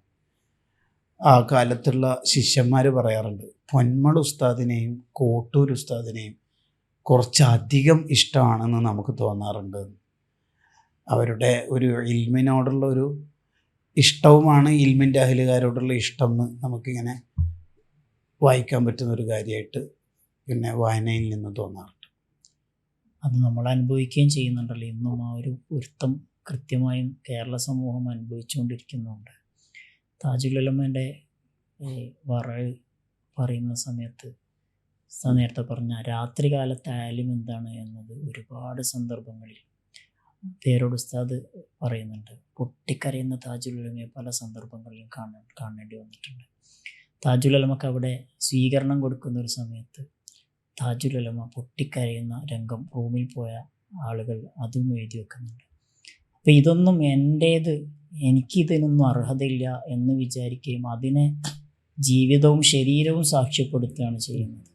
ഹജ്ജിന് പോയൊരു സന്ദർഭത്തിൽ താജുൽ ഉലമ ഏകാന്തനായി പോയ ഒരു അവസരം പറയുന്നുണ്ട്. താജുൽ ഉലമ അതിനെ വിശകലനം ചെയ്യുന്നതാണ് നമ്മളെ അത്ഭുതപ്പെടുത്തുന്നത്. എല്ലാ സമയത്തും എൻ്റെ അടുത്ത് ആളുണ്ടാവും, അപ്പോൾ ഈ കുഞ്ഞിക്കോയൊക്കെ തോന്നിപ്പോവും, കുഞ്ഞിക്കോയ കുഴപ്പമില്ല, അതുകൊണ്ട് അള്ളാഹു താല എനിക്ക് ആ സമയത്ത് ഏകാന്തത തന്നു. നമ്മുടെ ജീവിതത്തിൽ സംഭവിക്കുന്നത് എല്ലാത്തിനെയും അള്ളാഹുവിലേക്ക് ചേർത്ത് വിലയിരുത്തുക. അള്ളാഹു അല്ലാത്തൊരു ലക്ഷ്യമില്ല. ബാക്കിയൊക്കെ എന്തെങ്കിലും സംഭവിച്ചാലും അള്ളാഹുവിനല്ലാതെ ഞാൻ ആരെയും പേടിക്കുന്നില്ല, ഇനിയൊരു കാലത്തും പേടിക്കയില്ല എന്നൊരു പ്രഖ്യാപനം താജുൽ ഉലമ നടത്തുന്നുണ്ട്. അത് കേവലം ഒരു ഷോ അല്ലല്ലോ, ജീവിതത്തിൽ എല്ലാ സമയത്തും കാണിച്ചു തന്നിട്ടാണ് അവിടുന്ന് അത് പറയുന്നത്. അതുകൊണ്ടാണ് താജുൽ ഉലമ എന്ന് പറയുമ്പോൾ തന്നെ പ്രസ്ഥാനം സുന്നി സമൂഹം മുഴുവനും ഈ ധീരത അല്ലേ, ആദർശ ധീരത എന്നതിങ്ങനെ ചേർത്ത് പറയുന്നത്. മൻ ഖാഫല്ലാഹ ഖാഫഹു കുല്ലു ഷൈ, ആ ഒരു പാർട്ട് കൂടിയാണ്. വളരെ പ്രതിസന്ധികൾ നിറഞ്ഞ സഞ്ചാര വഴിയിൽ ഘട്ടങ്ങളിൽ താജുൽ ഉലമ വലൗ വഹദി എന്ന് പറയുന്ന ആ ഒരു ആശയം, അത് ഖിയാമത്ത് നാൾ വരെ നിലനിൽക്കുന്ന ഒരു ടേമാണത്. സത്യത്തിന് വേണ്ടി കൂടെ ആരുണ്ട് എന്നുള്ളതല്ല. പിന്നെ ക്ലാസ്സിൽ 2 വട്ടം ചിത്താരി ഉസ്താദ് പറഞ്ഞതോർമ്മയുണ്ട്. തങ്ങൾ ആ പ്രതിസന്ധി ഘട്ടത്തിൽ വരുന്ന സമയത്ത് ദീർഘവീക്ഷണത്തോടുകൂടി ധൈര്യത്തോടെ പറഞ്ഞ വാക്കുകളാണ് നമുക്കൊക്കെ ഏറ്റവും വലിയ ശക്തി. ചിത്താരി ഉസ്താദ് പറയാണ്, എൻ്റെ ജീവിതത്തിൽ ഏറ്റവും വലിയ ശക്തി മുന്നിൽ നിന്ന് തങ്ങൾ പറയുന്ന ധീരമായ വാക്കുകളാണ്. ഈ മുൻകറാത്തുകൾ കണ്ടാൽ അങ്ങനെ തന്നെ പ്രതിരോധിക്കുകയാണല്ലോ. സാഹചര്യങ്ങൾ നോക്കിയിട്ടാണെങ്കിലും അത് അഹ്ലുസുന്നത്തൽ ജമാഅത്തിന് ഇനി പ്രതിസന്ധി ഉണ്ടാകുന്ന ഒന്ന്, അത് സംഭവിക്കുകയാണെങ്കിൽ പിന്നെ നോക്കിയിരിക്കാൻ കഴിയില്ല. അതിനെ പ്രതിരോധിക്കുക എന്നുള്ളതാണ് പ്രാഥമിക ഉത്തരവാദിത്വം. അതിനെ ഒറ്റക്കാണെങ്കിലും എന്ന് പറയുമ്പോൾ ചിത്താരി ഉസ്താദിനെ പോലെ, സുൽത്താൻ ഉലമയെ പോലെ, എം എ ഉസ്താദിനെ പോലെ ആരാണ് കൂടെയുള്ളത്? അതും പർവ്വത സമാനരായ പണ്ഡിതർ. അവർ കൂടെ നിന്നുകൊണ്ട് ആ ഒരു ദൗത്യം ഏറ്റെടുക്കുന്നത് നമ്മൾ കാണുന്നുണ്ട്. അത് അവിടെ മാത്രമല്ല, ചെറിയ വിഷയങ്ങൾ പോലും അവിടുന്ന് ആ ധീരത പ്രകടിപ്പിക്കുന്നുണ്ട്. ഉള്ളാളത്തെ ഉറൂസിനെ കുറിച്ച് അവിടുത്തെ ഒരു അനുഭവം പറയുന്നുണ്ട്. ഉള്ളാളത്ത് ചില ഹാർമോണിയം പോലെയുള്ള സംഗതികൾ ഉറൂസിൻ്റെ ഭാഗമായി കൊണ്ടുവന്നു. അപ്പോൾ അവിടുന്ന് പറയുന്നൊരു പ്രഖ്യാപനം, എൻ്റെ ശരീരത്തിൽ രക്തമുള്ള കാലത്തോളം ഇങ്ങനെ ഒരു മുങ്കറാത്ത് ഇവിടെ നടത്താൻ ഞാൻ അനുവദിക്കില്ല. ഒരു ധീരമായ പ്രഖ്യാപനം. എന്ത് സംഭവിച്ചാലും, ഇനി അവിടുന്ന് പോകേണ്ടി വന്നാലും ഇത് ഞാനുള്ള സമയത്ത് സംഭവിക്കില്ല. ആ ഒരു പ്രഖ്യാപനത്തിൻ്റെ ഏറ്റവും വലിയൊരു വേർഷനാണല്ലോ ശരിക്കും ആ വലോ വഹദി എന്ന പ്രഖ്യാപനത്തോടു കൂടെ സംഭവിക്കുന്നത്. തെറ്റ് നടക്കുന്ന സമയത്ത് ആ തെറ്റ് ഒരു നിലക്കും സംഭവിക്കരുത് എന്നൊരു നിർബന്ധ ബുദ്ധി, അതാണല്ലോ ഒരു മൻറ മിൻകും മുൻകറൻ ഇദാ ലഹറൽ ബിദഉ. അങ്ങനെ ഉണ്ടല്ലോ. ഹദീസ് എന്താണ് പറഞ്ഞത് അതിങ്ങനെ ജീവിച്ച് കാണിച്ചു തരിക എന്നുള്ളത് തങ്ങളുടെ ഒരു ജീവിതത്തിൻ്റെ ചിത്രങ്ങളാണ്. തങ്ങളുടെ ജീവിതം പറയുമ്പം തന്നെ നമുക്ക് അവിടുത്തെ സ്വതൊക്കെ എടുത്തു പറയേണ്ട ഒരു കാര്യമാണ്. ആരൊക്കെയോ ഹദിയകൾ കൊണ്ടു കൊടുക്കും, തങ്ങളത് എണ്ണി നോക്കാറില്ല അത്ര. ഒരു ഘട്ടത്തിൽ വരെ തങ്ങൾക്ക് ആരെങ്കിലുമൊക്കെ കൊടുക്കുന്നത് വാങ്ങി തലയണൻ്റെ അടിയിൽ വെക്കുന്നല്ലാതെ എണ്ണി നോക്കൂല. അതിൻ്റെ ഒരു ബാക്കി പത്രം എന്താണെന്ന് വെച്ചാൽ, ഇനി ആരെങ്കിലും പാവങ്ങൾ വന്നാൽ, മുത്തഅല്ലിമീങ്ങൾ വന്നാൽ നേരത്തെ ആര് കൊടുത്ത സംഖ്യ ഉണ്ട് അത് എടുത്തു കൊടുക്കും. കൊടുക്കുന്നതും നോക്കുന്നില്ല, വാങ്ങുന്നതും നോക്കുന്നില്ല. കാരണം ഈ പണം ഹൃദയത്തിലേക്ക് കയറുന്നില്ല. നമ്മളിത് അനുഭവിച്ചത് സുൽത്താനുൽ ഉലമയിലാണ്. അതെ അതെ അതെ. സുൽത്താനുൽ ഉലമ ഉസ്താദും സെയിം ചിത്രങ്ങൾ ഇഷ്ടമാണ്. നമുക്ക് ഒരുപാട് അനുഭവങ്ങൾ നമ്മൾ നേരിട്ട് അനുഭവിച്ചിട്ടുണ്ട്. താജുൽ ഉലമയുടെ അടുത്ത് ഒരാൾ വന്നിട്ട് എനിക്ക് ഹജ്ജിന് പോകണം എന്ന് പറയുന്നുണ്ട്. ഒരു സാധുവായ മനുഷ്യൻ, അദ്ദേഹത്തിന് ഹജ്ജിന് പോകാനുള്ള ശേഷിയൊന്നുമില്ല. അവിടെ താജുൽ ഉലമ ആദ്യം തന്നെ അദ്ദേഹത്തിന് ഹജ്ജിന് കൊണ്ടുപോകുന്നില്ല. അവിടെ ഒരു അടിസ്ഥാനം പഠിപ്പിക്കുകയാണ്. നിങ്ങൾ സ്വലാത്ത് ചൊല്ലൂ, നിങ്ങൾക്ക് ഹജ്ജ് നിർബന്ധമില്ല. ഇസ്ലാം വളരെ സിമ്പിളാണ്. നിങ്ങളോട് ഹജ്ജിന് പറഞ്ഞിട്ടില്ല, നിങ്ങൾ ഹജ്ജിന് പോകേണ്ട ആളല്ല, നിങ്ങൾക്ക് അതിനുള്ള ത്വാക്കത്തുണ്ടെങ്കിൽ, കഴിവുണ്ടെങ്കിൽ മനിസ്തത്തായ ലഹി സബീല എന്ന് പറഞ്ഞതുകൊണ്ട് നിങ്ങൾക്കതിന് വഴിയില്ല. നിങ്ങൾ എന്തിനാണ് അതിൽ ടെൻഷൻ അടിക്കുന്നത്? നിങ്ങൾ സ്വലാത്ത് ചൊല്ലൂ. ആ സ്വലാത്ത് ഹബീബിൻ്റെ അടുത്ത് സ്വല്ലല്ലാഹു അലൈഹി വസല്ലം എത്തുമല്ലോ. ആ ഒരു അർത്ഥത്തിൽ അദ്ദേഹത്തോട് സ്വലാത്ത് ചൊല്ലൂ, നിങ്ങൾ പോകൂ. അദ്ദേഹം തിരിച്ചുപോയി. മനുഷ്യനാണല്ലോ, ഒരു വൈകാരികമായ ബന്ധം എന്തായാലും നമുക്ക് കഅബയോടും തിരുനബി സല്ലല്ലാഹു അലൈഹി വസല്ലം തങ്ങളുടെ ഹിജ്റത്ത് ശരീഫിനോടൊക്കെ ഉണ്ടാകണമല്ലോ. അദ്ദേഹം പിന്നെയും അടുത്ത വർഷം പിന്നെയും വരികയാണ്. താജുൽ ഉലമ വീണ്ടും അദ്ദേഹത്തോട് പറയുന്നു, നിങ്ങൾ സ്വലാത്ത് ചൊല്ലൂ, തിരിച്ചു പോകും. മൂന്നാമത്തെ വർഷവും വന്നപ്പോഴും താജുൽ ഉലമ അതേ മറുപടി പറഞ്ഞപ്പോൾ ആ വന്ന വ്യക്തി പറഞ്ഞു, എന്നെ തങ്ങൾ ഹജ്ജിന് കൊണ്ടുപോകണം. അതാണല്ലോ അവലംബം. നബി സല്ലല്ലാഹു അലൈഹി വസല്ലം തങ്ങളെക്കുറിച്ച് പറയുന്ന ഏറ്റവും വലിയ പ്രത്യേകത, നിലാലംബരായ ആളുകൾക്ക് അവലംബമായിരുന്നു അവിടുന്ന്. അങ്ങനെ പറയാൻ പറ്റുന്ന ആളുകൾ, സാധാരണക്കാരായ ഒരാൾക്ക് പോലും താജുൽ ഉലമ എടുത്ത് പോയിട്ട് എന്നെ നിങ്ങൾ ഹജ്ജിന് കൊണ്ടുപോകണം എന്ന് തുറന്ന് പറയാൻ പറ്റുന്ന ഒരു ദർബാർ അതായിരുന്നല്ലോ താജുൽ ഉലമ. താജുൽ ഉലമ അദ്ദേഹത്തിന് ഹജ്ജിന് പോകാനുള്ള മുഴുവൻ സംഖ്യയും കൊടുക്കും. എന്താണ്, എത്രയാണ് അതിൻ്റെ ഒരു വാല്യൂ, എത്രയാണ്, അത് ആർക്കാണ് കൊടുക്കുന്നത്? അപ്പോൾ കയ്യിൽ എന്താണ് എന്നത് നോക്കാതെ ഉള്ളത് മുഴുവനും കൊടുക്കുക. കൊടുക്കുന്നത് എത്രയാണ്, കിട്ടുന്നത് എത്രയാണെന്ന് നോക്കാതെ കൊടുക്കുക. അത് ഒരുപാട് അനുഭവങ്ങളിൽ ഒന്ന് മാത്രമാണുള്ളത്. ഈ സുഹൃദിനെ വ്യാഖ്യാനിക്കുന്നിടത്ത് പണം കയ്യിലില്ലാതിരിക്കുക, പോക്കറ്റിലില്ലാതിരിക്കുക എന്നുള്ളതല്ല, ഈ പോക്കറ്റിൻ്റെ വേക്കിൽ ഹൃദയത്തിൽ താലൂക്ക് ഇല്ലാതിരിക്കുക എന്നാണല്ലോ അതിക്കിയ വ്യാഖ്യാനിക്കുന്നത്. അങ്ങനെ ഒരു സുഹൃദിൻ്റെ ഒരു പാർട്ടായിരുന്നു. നമ്മൾ സൂഫിയാക്കൾക്ക്, മഹാന്മാർക്ക് ഖുർആനും ഹദീസും ഗ്രന്ഥങ്ങളൊക്കെ പറഞ്ഞ ഈസാറുണ്ടല്ലോ, തനിക്ക് ആവശ്യം ഉണ്ടായിരിക്കെ തന്നെ മറ്റുള്ളവരെ സെലക്ട് ചെയ്യുന്ന സ്വഹാബത്തിൻ്റെ ഒരു സ്വഭാവം യർമൂക്കിലും മറ്റൊക്കെ കാണുന്ന അതിൻ്റെ ഒരു നേർ ജീവിത ചിത്രമായിരുന്നു താജുൽ ഉലമയുടേത്. തങ്ങൾക്ക് വീട് ആവശ്യമുണ്ട്, മറ്റ് കാര്യങ്ങൾ സ്വന്തത്തിന് ആവശ്യമുണ്ട്, അതൊന്നും അവിടുന്ന് വേണ്ടെന്ന് വെക്കുകയും പാവങ്ങളെ സഹായിക്കുകയും മുത്തഅല്ലിമീങ്ങൾ, നാട്ടുകാർ എന്തിനധികം നാട്ടിലുള്ള പ്രമാണിമാർ വരെ തങ്ങൾ സ്വതക്ക കൊടുക്കുന്നിടത്തേക്ക് ക്യൂ നിൽക്കും അത്രേ. ഒന്ന് ബർക്കത്ത് കൂടി ഉദ്ദേശിച്ചിട്ടാണ്. തങ്ങൾ അത്രയും കൊടുക്കും എന്ന് പറഞ്ഞാൽ തങ്ങൾക്ക് മനസ്സിന് ഒരു ഏറ്റവും സന്തോഷം ഉണ്ടാവില്ല സ്വതക്ക കൊടുക്കുമ്പോഴാണ്. മുത്തല്ലിമീങ്ങൾ നല്ല വിഷമമുള്ളവരാണ് എന്ന് കണ്ടാൽ അവരെ പ്രത്യേകിച്ച് തങ്ങൾ പഠിക്കും. അവരുടെ ജീവിതം കുടുംബമൊക്കെ അവരെ രഹസ്യമായിട്ട് കുറേ സ്വതക്ക കൊടുക്കും അത്ര. മഹാനായ അബൂ ഹനീഫ റളിയല്ലാഹു അൻഹുവിൻ്റെ ജീവിതത്തെ വായിക്കുമ്പോൾ നമുക്കത് കിട്ടാറുണ്ട്. അബൂ യൂസുഫ് റളിയല്ലാഹു അൻഹുവിൻ്റെ ദർസ് 1-2 മുടങ്ങിയ സമയത്ത് എന്താ മോനെന്ന് വെച്ചപ്പോൾ വാപ്പ പറയുന്നുണ്ട്, നീ എപ്പോഴും ഈ കിതാബ് പഠിച്ചാൽ നമ്മളെ കുടുംബം നോക്കണ്ടേ, എന്നാൽ മോനൊരു കാര്യം ചെയ്യും, മോന് കിതാബ് ഇവിടുന്ന് ഓതിക്കോളി, മോൻ്റെ കാര്യം ഞാൻ നോക്കിക്കോളാം എന്ന് അബൂ ഹനീഫ റളിയല്ലാഹു അൻഹു പറയുന്നുണ്ട്. പിന്നെ 1 മാസത്തേക്കുള്ള 100 ദിർഹമാണ് കൊടുത്തത്. അപ്പോൾ ഈ 1 മാസം തീരാൻ ഇനി 2-3 ദിവസം ഉണ്ടാവും, പണം തീരാറായിട്ടും ഉണ്ടാവും. എങ്ങനെ ഈ പുസ്തകനോട് ചോദിക്കുക എന്നുള്ളൊരു വിഷമം ഉണ്ടാവും അബൂ യൂസുഫ് റളിയല്ലാഹു അൻഹുവിന്. അങ്ങനെ എന്നാണോ എനിക്ക് തോന്നുന്നത് അതിൻ്റെ തലേന്ന് കിട്ടിയിട്ടുണ്ടാവും എന്നാണ് പറയുന്നത്. എന്ന് പറഞ്ഞാൽ 1 മാസം ആവാൻ കാത്തിരിക്കാത്ത വണ്ണം നേരത്തെ തന്നെ തരും എന്നർത്ഥം.